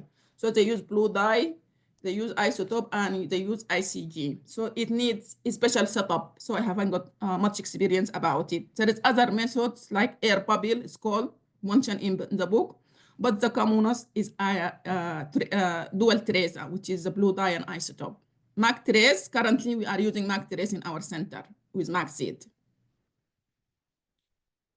Okay, moving on, this is about sentinel lymph node biopsy to targeted axillary dissection. What is targeted axillary dissection mean? To target the involved lymph node, positive lymph node. So we know now, in the past, we use axillary node clearance for everything. We know now, after B32 trial, we use sentinel lymph node biopsy for negative node, for clinically negative node and radiologically negative node. Now, there is more improvement in having less and less surgery, less invasive surgery, because we know if the lady are lymph node positive, they have to have clearance. But if they have a systemic treatment, the situation is different. So let us speak about that. So the ladies are lymph node positive to start with, and they had systemic treatment. And then we got a good response. They downstage it from lymph node positive to lymph node negative. What we will do, axillary node clearance remains the standard. As sentinel, as we said, carry the higher false negative rate in this group of patient. Is the sentinel lymph node is not, it doesn't work if the lymph node involved, because the cancer cell invades the afferent and efferent. So it doesn't take the involved lymph node, it doesn't take the tracer to help us or to guide us to the sentinel lymph node.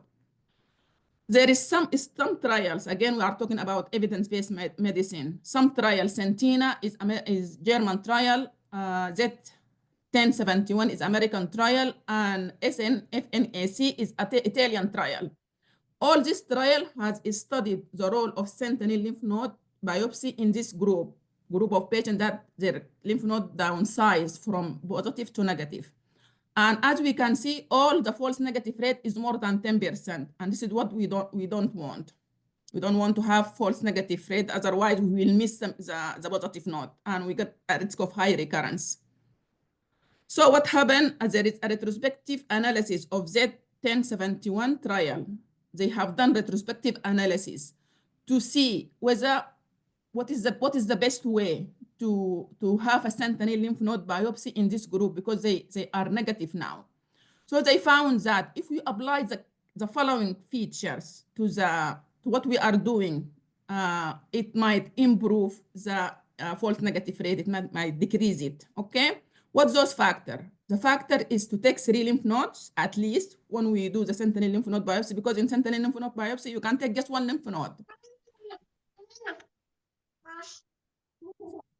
So if we take the 3 lymph nodes, this is factors. If we inject dual tracer, because we know with dual tracer, the detection. There is noises going on. There is, Abir. Okay, close the mic. If we use a dual tracer, because I said with dual tracer, the false negative rate is very low. And if we use, when we do the analysis in the lab by immunohistochemistry rather than H&E. And the last thing, if we clip the positive node before the systemic treatment. There is someone raising the arm. Hello? Yes, we can hear you well, Ms. Muna. Okay. So the last thing, so all this is criteria. And if they have done that, they found the targeted dissection, because we inject the dual tracer, we target the node, and after chemotherapy finish, we got a response, we do targeted dissection. So we take at least 4 nodes, and including the clip node. We clipped it commonly either with normal clip and then it localized, or with max seed, we can localize the node with the max seed, because it localized both the breast and lymph node. So it seemed to be appropriate. And in this group with the false negative rate is less than 10%. So this is the idea or the concept from targeted axillary dissection. So this is what is the max seed. So this is the Centimac probe here that detect the MAC trace, because I said we got this combined from one company. This is for the lymph node as tracer, and this is for the seed for the impalpable cancer and for the lymph node. And we detect it with this Centimac probe. Some imaging here, while I took it from Radiological League Rabab, this imaging. So it is where the needle going on into, this is in ultrasound. So what they do, they put the seed in the involved lymph node before the neoadjuvant chemotherapy. And then this is where the seed is in the lymph node. And here they do mammogram to check the position of the seed inside the lymph node. And then the lady goes off to have her systemic treatment, and we check again. If there is a good response or complete response, we do the targeted axillary dissection. We take 3 or 4 lymph nodes, and then when we got the result, we'll decide whether she will going to go to have a systemic treatment or no. There is most of the lymph node involved, we can go back to do the clearance if needed. There is ongoing trial here in UK. It's called ATENEC trial. In this trial is just the same idea, just clipping the node in all patients having new adjuvant systemic treatment and lymph node positive. And then we do the targeted dissection. Still, we are recruiting for the ATNEC, and we are awaiting the results to see the accuracy of targeted axillary dissection. So I got a small clip. Is it okay to go? Time is okay? It's not long, just to show you practically how we do the sentinel and how we do the targeted axillary dissection surgery-wise. Yeah? Time is okay. Go ahead, go ahead.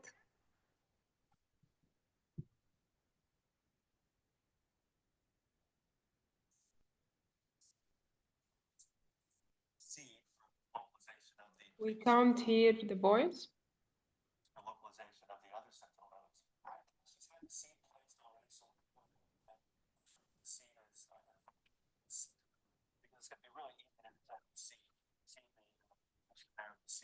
منى أيوة Yeah. ما سمعت. سامعين الصوت؟ أيوة. No, ما سامعين الصوت؟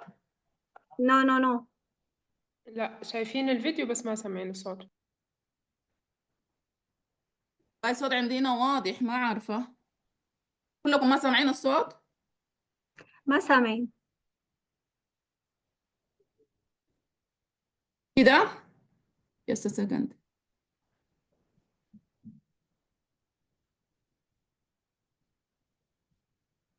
No, but we can hear you well. Now? كده واضح؟ No voice yet. No, but we can No? hear you well. No, we can't. For me, I didn't hear. You can't. Right, I think I can put it on and I can speak. Just explaining what he's doing. So Okay. this, he's a surgeon and is doing, oops, what happened? I went back.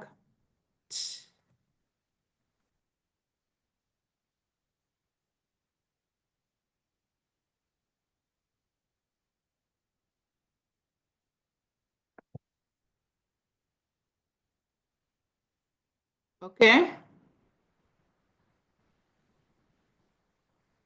Today I'm going to be performing bilateral nipple-sparing mastectomies with a... You can't hear him? Now it's well.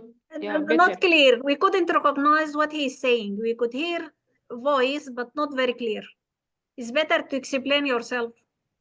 Okay, so he's doing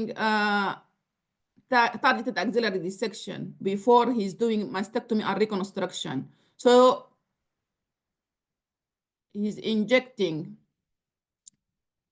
supposed to inject the MAC trace now. Just give me a second. I will start the video from the beginning.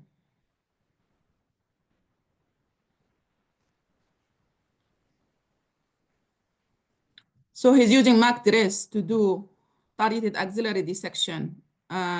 This lady, she had lymph node positive clipped with MAC seed. She's having a mastectomy and reconstruction. And now he's doing the targeted dissection with sentinel lymph node biopsy.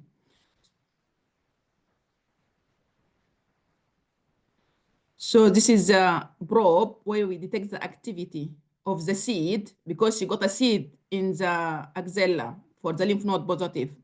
So we need to check the maximum activity on the axilla to see where is the seed roughly. And then he will inject the MAC trace, the dye, subareolar region.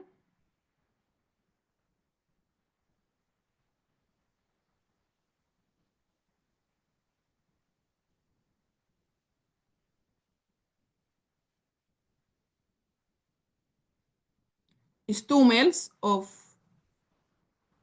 of MAC trace, and it can be injected 30 days before the surgery because it can stay in the system, in the lymphatic system for 30 days.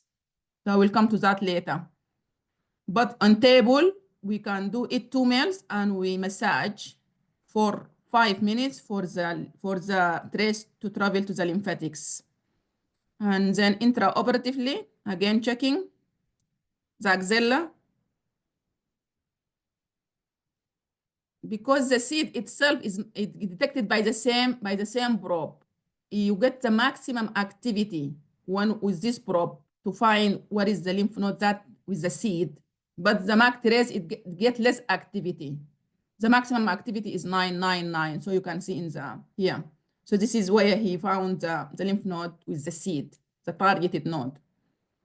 He took it out, and now he will check again to make sure this is the node with the seed.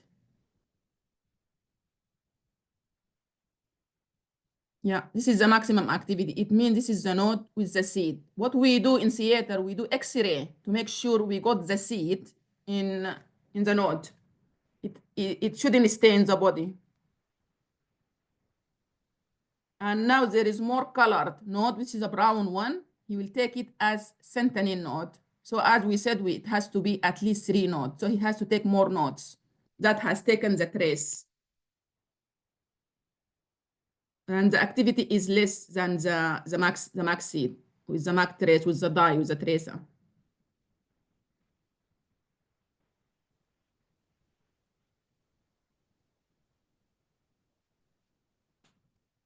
Less activity, but is hot. So this is regarded as sentinel lymph node biopsy. Searching for more by probe to see if there's any more activity. So yeah, he took currently 3.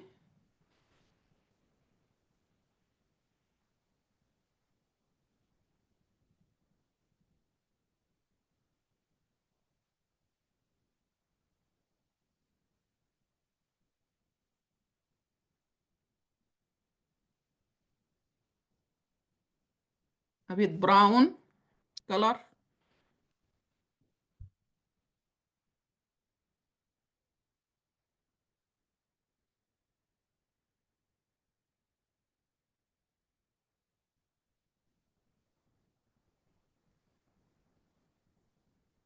Now he took the seed, the node with the seed, to do the X-ray in theater. We have to see the max seed in the lymph node.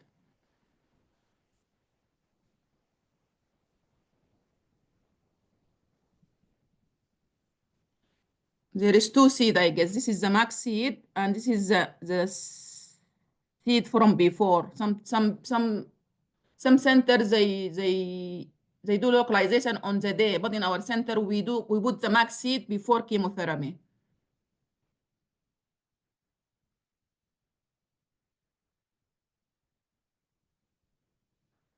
Move on. De-escalation and doing less with regard to the surgery. والله معلش الحتة دي ما واضحة يعني الحتة بتاعت targeted axillary دي they are removing sentinel and lymph node, clipped lymph node, or what? With max seed, seed. It can be clipped with normal spiral clip before the treatment. So the clipped node are not the sentinel node, yeah? The clip node is the positive node. We don't do targeted axillary dissection in lymph node negative patient. The clip node is the positive node. The positive node are clip node, and the sentinel not yet clear, and they are the probe detecting the clip node. The probe can detect both, can detect the clip node and can detect the trace. The trace use the trace used for the sentinel node. Yes. So that's we get confused because we are looking. So we have two node here. Or you are detecting both the sentinel node and the clip node. It might not be the clip node, might not be the sentinel node. No, so it is not, because it is a positive node. It is not sentinel positive node, but it is clipped before the systemic treatment. We are talking about one group of ladies, lymph node positive. They went for neoadjuvant treatment and they changed to negative, but the node was clipped before the treatment. We have to take this node as targeted node. And on top of that, we take more to increase the accuracy of targeted dissection. We said it has to be accurate. It has to be at least 3 nodes. You will take more by sentinel. By back trace, yes. By sentinel node. Sentinel node, whatever you use for the sentinel. So the additional, it will be sentinel. Exactly. Okay. And the targeted node, and it went off. These are the targeted, and total it's supposed to be at least 3, maybe 4. At least we usually at least three or four maximum. Okay. Okay, is it clear now? Targeted dissection. Okay.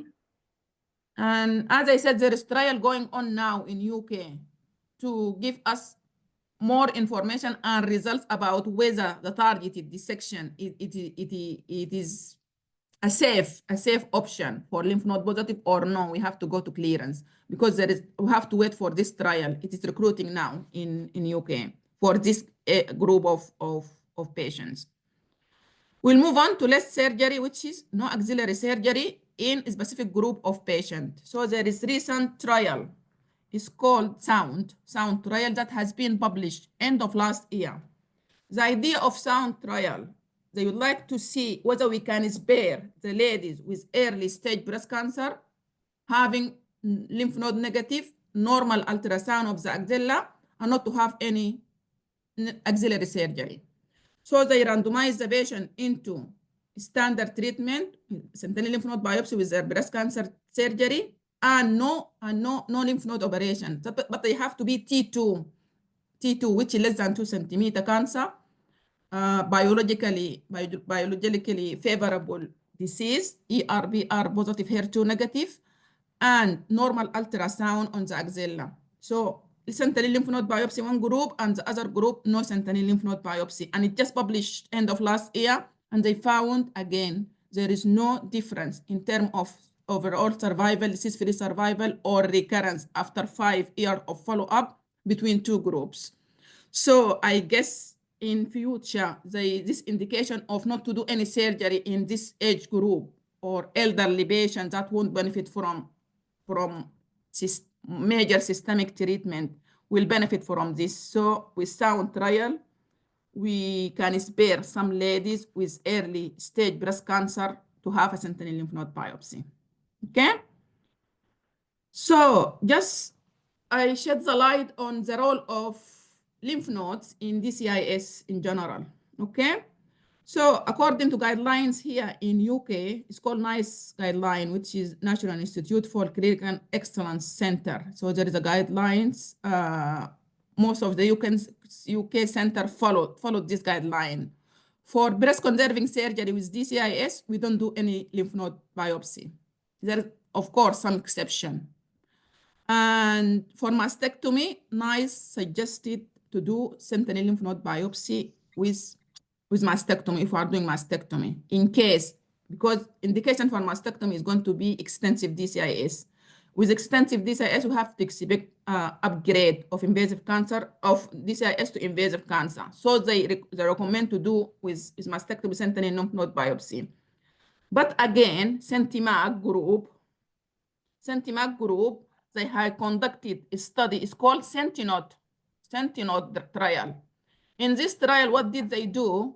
All ladies, about 250 ladies, they went to have mastectomy, and they didn't have a sentinel node biopsy. They just inject the MAC trace because, as I said earlier, MAC trace can stay in the lymph node for 30 days. So they injected about 250 patients with Sentimag, and they waited till they got the histology results. And they spared about nearly 80% of patients not to have a sentinel lymph node biopsy. So again, we just started in our center to follow this Sentinel trial. So what we do, because we use the MAC trace, we use it to do the sentinel lymph node biopsy.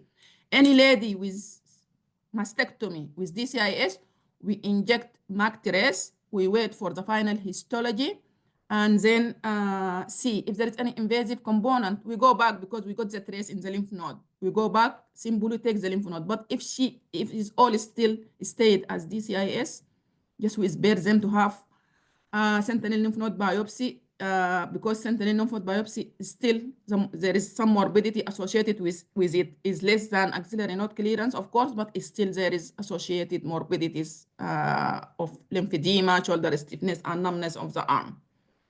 So what do you mean in case of DCIS? Either to go for sentinel or no surgery at all?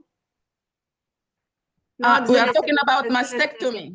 We're talking about mastectomy. If you are doing breast conservation surgery for sentinel node biopsy, there is no indication for sentinel lymph node biopsy because you leave the breast tissue. And if there is invasive component, if you do wide local excision and you find invasive component, you can go back and you inject, because you got a breast, you can inject the trace and do the sentinel node biopsy normally. For mastectomy, the current guideline in UK, any mastectomy, you have to combine it with sentinel lymph node biopsy. This is the standard. But this trial now is new trial, is just done, I think, as well end of last year in Sweden. So in this trial, what they didn't do routinely for mastectomy ladies with DCIS, they didn't do routinely SLN. They injected the MAC trace before the mastectomy. They have done mastectomy only and waited for post-operative histology. They found about nearly 80% of these ladies, they didn't have any invasive component, so there is no need to do any lymph node biopsy. So but still there are 5%, yes? There are about 5% overlooked post-surgery specimen invasive component in DCIS, yeah? They went back, and because the trace is in the lymph node, they went back and they found, and the accuracy of detecting the lymph node, if you can see here, is about 98% here. Oh, good. So this is about DCIS, and actually this is about my talk, and this is my son in school. Oh. Any questions? Thank you, Ms. Mona, for your outstanding presentation. Very interesting and amazing presentation, دكتورة منى.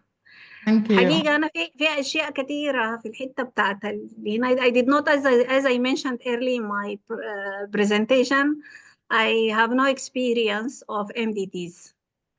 But that is why my knowledge from the literature.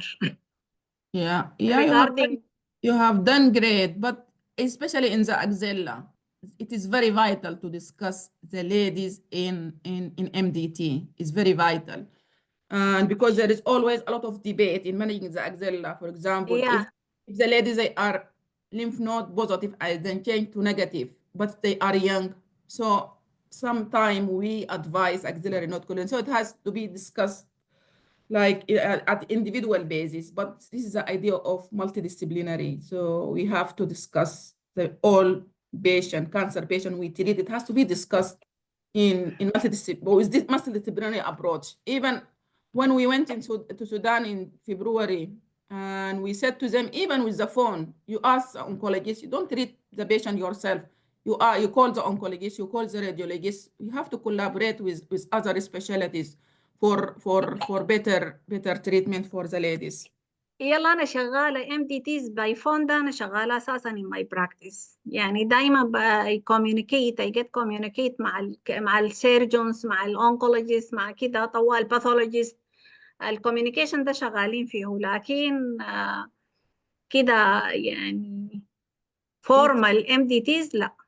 يعني الناس بتقعد كده ودiscuss الكيس وتصل فيه. It has to be set up. It has to be إن شاء الله بعد الحرب دي تجيف والناس ترجع وكده يا رب إن شاء الله. It has to be set up. Yeah, because it will benefit everyone, not only the patient. It will benefit you as well. So, yeah, agree. Yeah. And now it is the time for questions and comments. Welcome, Dr. Hussein. Good evening, everybody. I'm sorry I arrived late. I haven't attended the first talk. Thanks, Mona, for your nice talk. Before I comment, I would like to thank Mrs. Suleiman, as we know her in the unit. I work with her in the same department. I joined the department like 5 years ago. I trained basically in Sudan. I finished my MD back in 2011.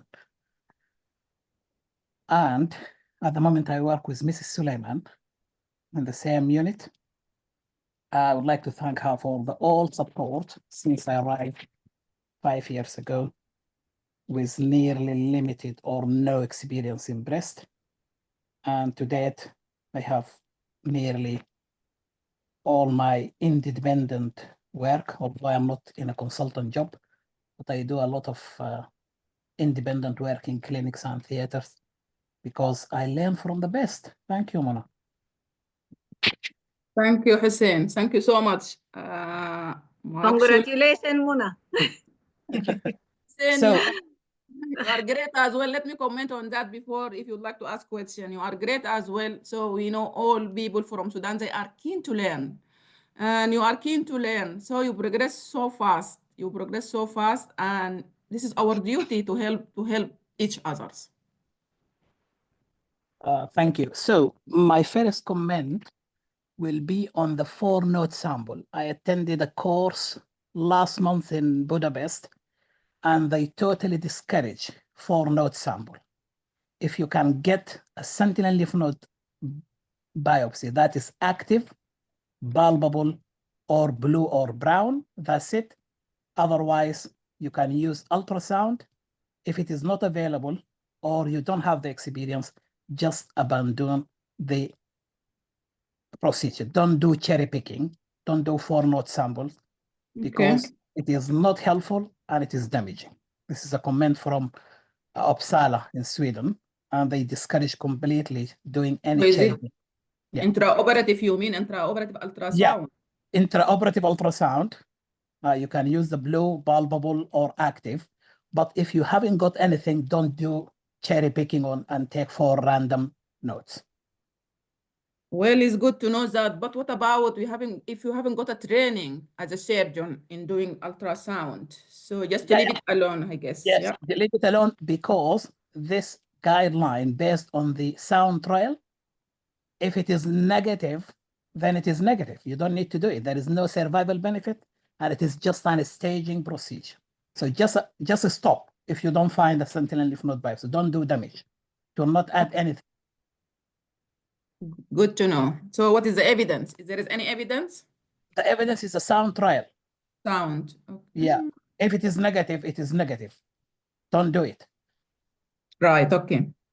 And the second comment, I think she asked about how many times the targeted axillary node will be the sentinel lymph node. It is 70% chance that the targeted node is the same sentinel lymph node. The first one. Yeah, but it is not enough. You need another at least 2 sentinel lymph node. So sometimes the targeted node is the first sentinel lymph node, but in 30% chance, you will get another 2 or 3 sentinel lymph node biopsy, and the targeted is not one of them. Yeah. So this is the idea why we said after retrospective analysis of Z1071, they recommended at least 3, including the targeted node. So as to have a better detection and lower false negative rate. Yeah, absolutely. Because if the targeted axillary node is not the sentinel lymph node biopsy, at least you got 2 sentinel lymph node biopsy. Yeah. What do you mean? You mean by targeted? The targeted, the clipped one? The clipped, not positive, pathological, not positive. Yeah, the clipped one. The clipped one, yeah. Which used to be positive, Rabab. It used to be positive. Yeah. And Yes. change negative with systemic treatment. Yes. I have question to Dr. Hussein regarding if it is negative, leave it. Yeah. The new trial. Okay? Yeah. What do you mean by this group? Those who they have done for them sentinel lymph node because they have negative, clinical negative from the beginning, or after neoadjuvant chemotherapy, because there is difference between the 2 groups. No. Beginning. It is just clinically node negative. From the start. Yeah, from the start, and you decide to go for sentinel lymph node biopsy as a standard procedure, no systemic treatment up front, and then you go for the sentinel lymph node biopsy for whatever indication. If you can find it, well and good. If you can't, don't take 4-node sample, because up until last year, if you can't do it, you have 2 options: 4-node sample or axillary node clearance. What do you mean by 4-node sample? And it's selectively random to take 4 nodes? It's typical cherry picking. You just take 4 random nodes from level 1. Okay, but because regarding the post chemotherapy, there are many factors. They are mentioned in the radiology articles that affect the identification of the sentinel lymph node, including large number of positive or suspicious lymph nodes and high grade nodal disease. And after chemotherapy, I have shown in the image that extensive perinodal intraperinodal infiltrations post chemotherapy result in fibrosis that render the identification of sentinel lymph nodes. So they The reason accept why we fibrosis. Yeah, That's they why accept the reason why we fibrosis. clip the node, Rabab, why we clip the positive node before we start the treatment, the systemic treatment, just to clip it to make sure we got the same node out at the end. Yeah, you're right. Yeah, localization of that node. Yeah, the node. Yeah. If it is downstate to node negative, post neoadjuvant chemotherapy, we don't need to do clearance. You can find it. Yeah. We don't need to do clearance. Yes, if you find less than 3 nodes after neoadjuvant chemotherapy, you will go for targeted. I agree with you, according to the literature, not to my practice. Yeah, literature, and in here we started to use this is proceed the targeted dissection. We started to use it here in most of UK centers. It's good. Just to do less, because as I said from the beginning, do less is better. Do less. Yeah, definitely is better. But adjuvant treatment, there is you have to think about the quality of life for ladies. So if we do more, you got more risk. In clearance, you got a risk of lymphedema up to 40% with axillary clearance. Yeah, axilla is challengeable. It's challenge area. Radiological surgery, whatever. Absolutely. For us is really, especially that cancer associated with reactive node, that causing cortical thickening of the axillary node. And the same moment, metastatic, the hallmark of metastatic adenopathy is cortical thickening. So to differentiate between the two is really dilemma and is really challenge. That is why every time we are trying to discover a type. Something. Can I comment for a question in the chat regarding leave the sentinel lymph node biopsy? There is a question from Abdul Majid. We didn't check the chat. Yeah, Abdul Majid. This Dr. Noura's radiologist. Yeah. There is no certain positivity. You say at which I will take the lymph node. So any active node, you take it out. I'm speaking about a situation where you go in and the axilla is silent, zero activity, nothing blue. We got a failure rate in sentinel lymph node biopsy about 2%. It's not much. Yes. Yeah. We are talking about sentinel lymph node failure. Yes, exactly. There isn't anything, nothing activity, nothing blue, nothing palpable. Just leave it. But if there is 2% activity, you take it, and this is the sentinel lymph node. Yeah. Okay, what is the other question in the chat? Any more questions? Thank you حسين. رباب اقبض حسين ده خليه يعمل لك البرزنتيشن الشهر الجاي. You are welcome. ادرسي لنا رقم وننزله الجروب ان شاء الله. الشهر الجاي والبعده اوكيوبايد، لكن نحطه في الليست طوالي يحضر لنا موضوع حي كده زي دكتورة منى ده. ما حيحصلني طبعا. مستحيل، ما انت البوس. Excuse me, I have a question. Yeah. Regarding the clip node، يعني السبيسيفاين بتاعه بيكون بناء على الراديولوجي ولا البالباب والأكسيلري ليمف نودز؟ راديولوجي يعني ما هي بوزيتيف نود ميتاستاتيك نود. ما رباب قبل شرحت انه how to differentiate between النيجاتيف والبوزيتيف.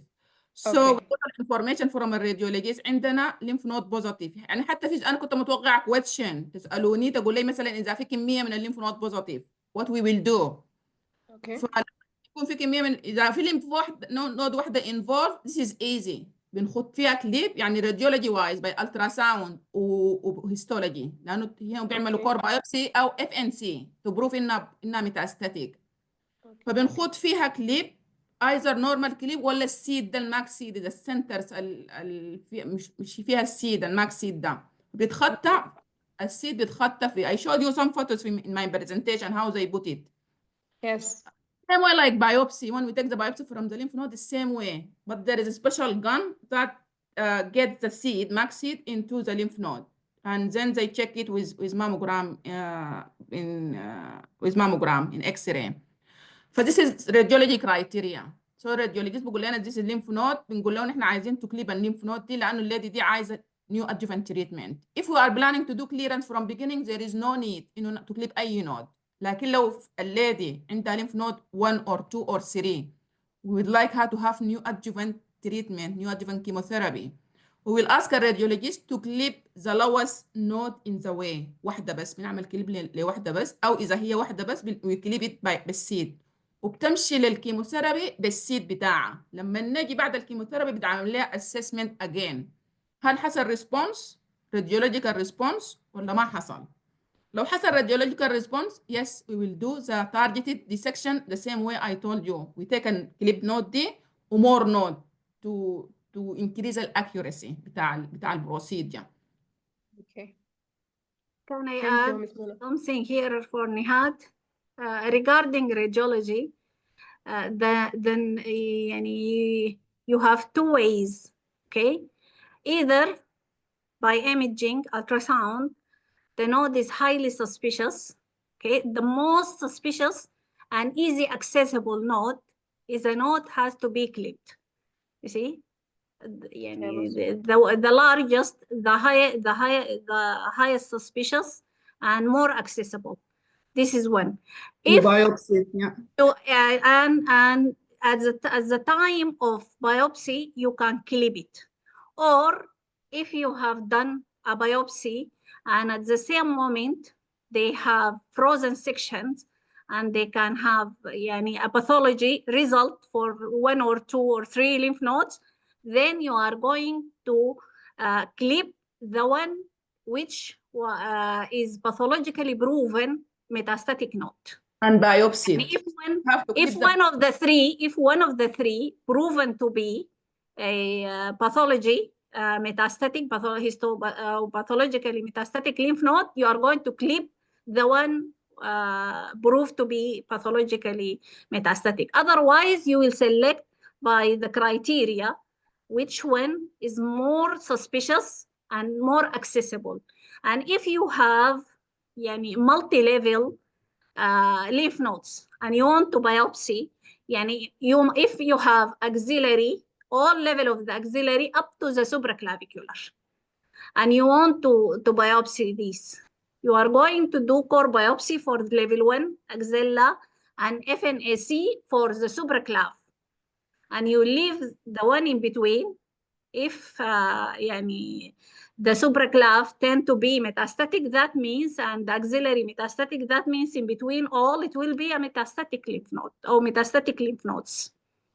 In our practice, Rabab, we don't biopsy supraclavicular lymph node. We just, as an axillary, we biopsied it, and then we will decide whether a supraclavicular lymph node is involved by imaging, because as you said, we can do MRI, we can do PET scan, and to see if they are positive. So this is locally advanced. So in this case, even the systemic treatment, and then sometimes we plan the surgery upfront. So for example, the inflammatory cancer with a lot of lymph node up to here, to the neck or supraclavicular.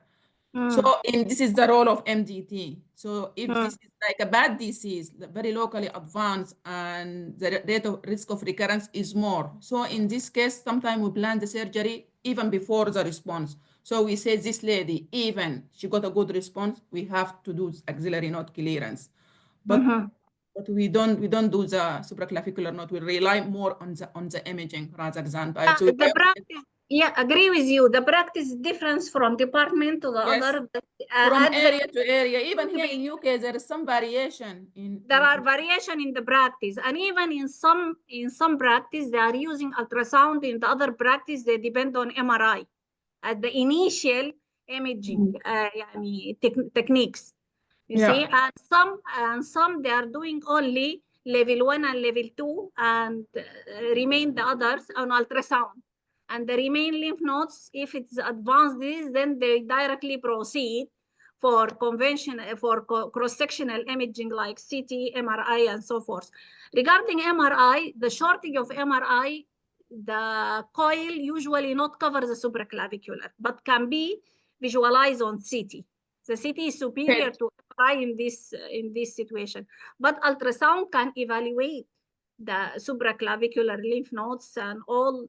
You have seen my patients. I used to, with extensive disease, I used to see all the levels of the regional lymph nodes, and even sometimes, few cases, even I have internal mammary lymph node, but not always is the case. Yani sometimes internal mammary lymph nodes by ultrasound is difficult.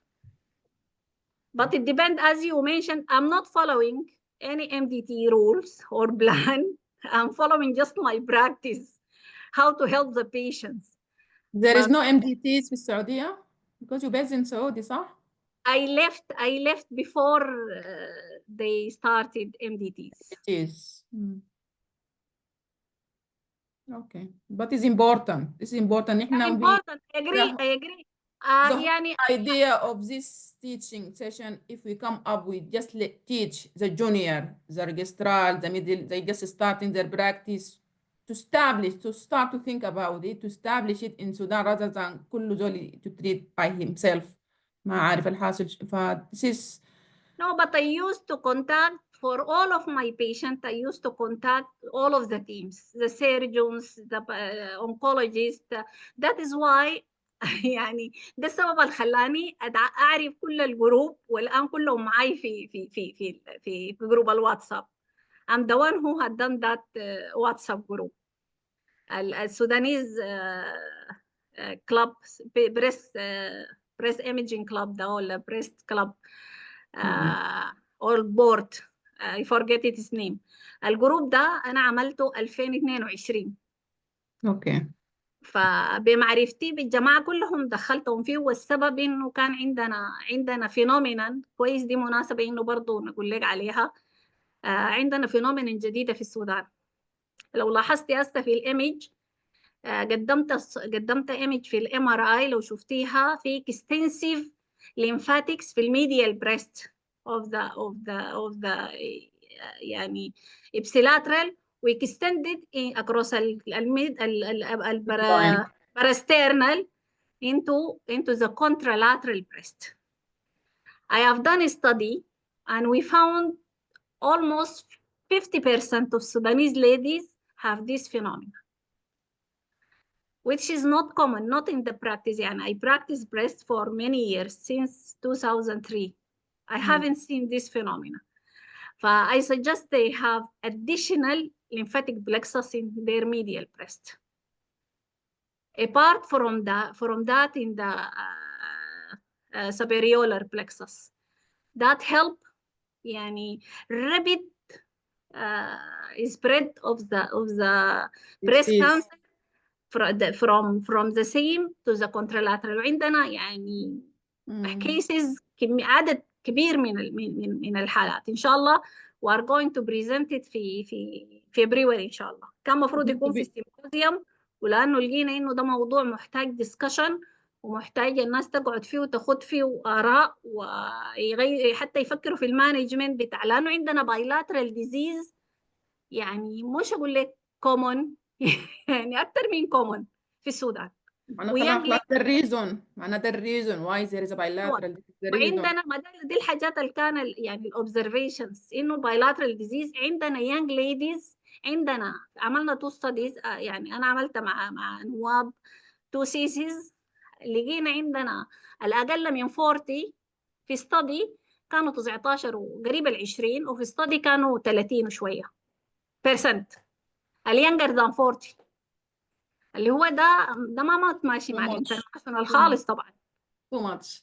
فعندنا أعداد بتاعت young ladies يعني having breast cancer very high، وحتى اليانجر ذان 50 عندنا كتير برضه. ده واحد. عندنا البايلاترال ديزيز كتير، يعني من ضمن السيناريوز عندي كيس بدأ في one breast انتقل لأذر breast، لما they treated by wide local excision مشى الأذر breast، من الأذر breast رجع تاني across الميد لاين للبريست ده. لما قلت الكلام ده من الكيسز الأوائل، لما قلت المهم الكلينيشنز يعني he couldn't trust يعني الفكرة يعني بتاعت إنه أنا أقول له ده يسبريد من هنا ومشى هنا. قام عمل شنو؟ he treat ال other breast and he ignored this one. She developed metastasis and she passed من الريزيديوال ديزيز الكروسنج الميد لاين، وجا راجع في الرايت بريست اجين. ففي كانت في سيناريو زي ديت. فانا اشوف ان شاء الله واي هوب انه في فبراير ده الناس كلها يعني كل الناس المختصه في البريست انها تؤتندد، لانه الموضوع فعلا بيستدعي انه الناس كلها تدلي باراء ويكون الدسكشن فيه فعلا يعني لانه موضوع مهم حقيقه وبخص السودان. وحقيقه انا يعني اي ريكومند انه اهل الاختصاص يقعدوا يخطوا بروتوكول للمانجمنت اوف سودانيز ليديز. ما كده بالتالي اصبحت هي يونيك، صح. اصبحت غير عن الانترناشونال. المفروض يكون عندنا لوكال بروتوكول، لوكال بروتوكولز، ولا يكون عندنا اور اون ريسيرش. زي ما قلت قبل احنا بنستعمل هناك بس البلو داي، حتى لو استعملناه سو فار في كل ما عدا في مركز الثدي الخرطوم بيستعملوا السنتينيل، اذروايز في السودان كله بيستعملوا كليرنس لاي بريست كانسر، ازيف انه نحن زمان في التوينتيز بدايه ال 19th و 18th century. يعني خلاص نحن الناس زي is almost like اللي بنعيش في القرن داك. فمفروض الناس to progress to move on and we have بالكونسيبت بتاع المالتي ديسيبلينري، بالكونسيبت بتاع التيتشنج educational sessions دي، الناس it will get better and better ان شاء الله. بس الله يجيب الاستقرار، الله يجيب الاستقرار في الأول. الله يجيب الاستقرار يا دكتوره منى. نحن عندنا حاجات كثيره ما في، يعني كثير ما في، ما بس يعني كثير خالص. السودان ده يعني بس ربنا يكون في عونه، الله يكون في عونه. لكن زي ما انت قلتي لو خدينا يدينا ببعض عرفتي. ما شفت الصوره اللي انا خلاها في يعني في الاخر في النهايه دي بتاعت ننشي البعض، نحاول ننشي البعض. صح والله صحيح. to do our best يعني.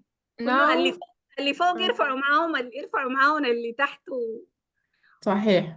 اللي كلها ترفع برضه، والناس كلها ترفع بعض لحد ما ان شاء الله نترفع ان شاء الله. ان شاء الله ان شاء الله. Thanks. Any more questions? عنده question for me or for Dr. Mona, or if it is not? Okay, now we come to the end of our webinar. Thank you, Ms. Mona Sulaiman, an oncoplastic breast surgeon at Royal Cornwall Hospital, UK. Thank you to Rabab Mohammed Al Hassan, consultant radiologist, the founder of SSBI. Thank you for joining us today. Thanks for the audience for joining us. On behalf of the Sudanese Society of Breast Imaging, I would like to extend our gratitude to Dr. Rabab and Dr. Mona for their contribution today. It was a very organized, well-structured, and informative webinar. Thank you. And we are looking forward to welcoming you both soon in coming webinars. I would like also to thank the audience for their attendance and input, and we hope that you gained the intended benefit from this webinar. Looking forward to meet you all next month, inshallah. Inshallah. The webinar held by the SSBI, which will be joint effort between the oncology and radiology departments. presented by Dr. Mritz, which is an Egyptian radiologist, and Dr. Muhammad Al-Mahi, an oncologist. Thank you again. Have a good evening. Thank you so much. Thank you Thank for us. Assalamu alaikum. Thank you, Dr. Muna. Bye-bye. Welcome. Assalamu alaikum. عليكم وعليكم السلام. السلام. شكرا عليكم جزيلا. السلام. Assalamu alaikum. Assalam.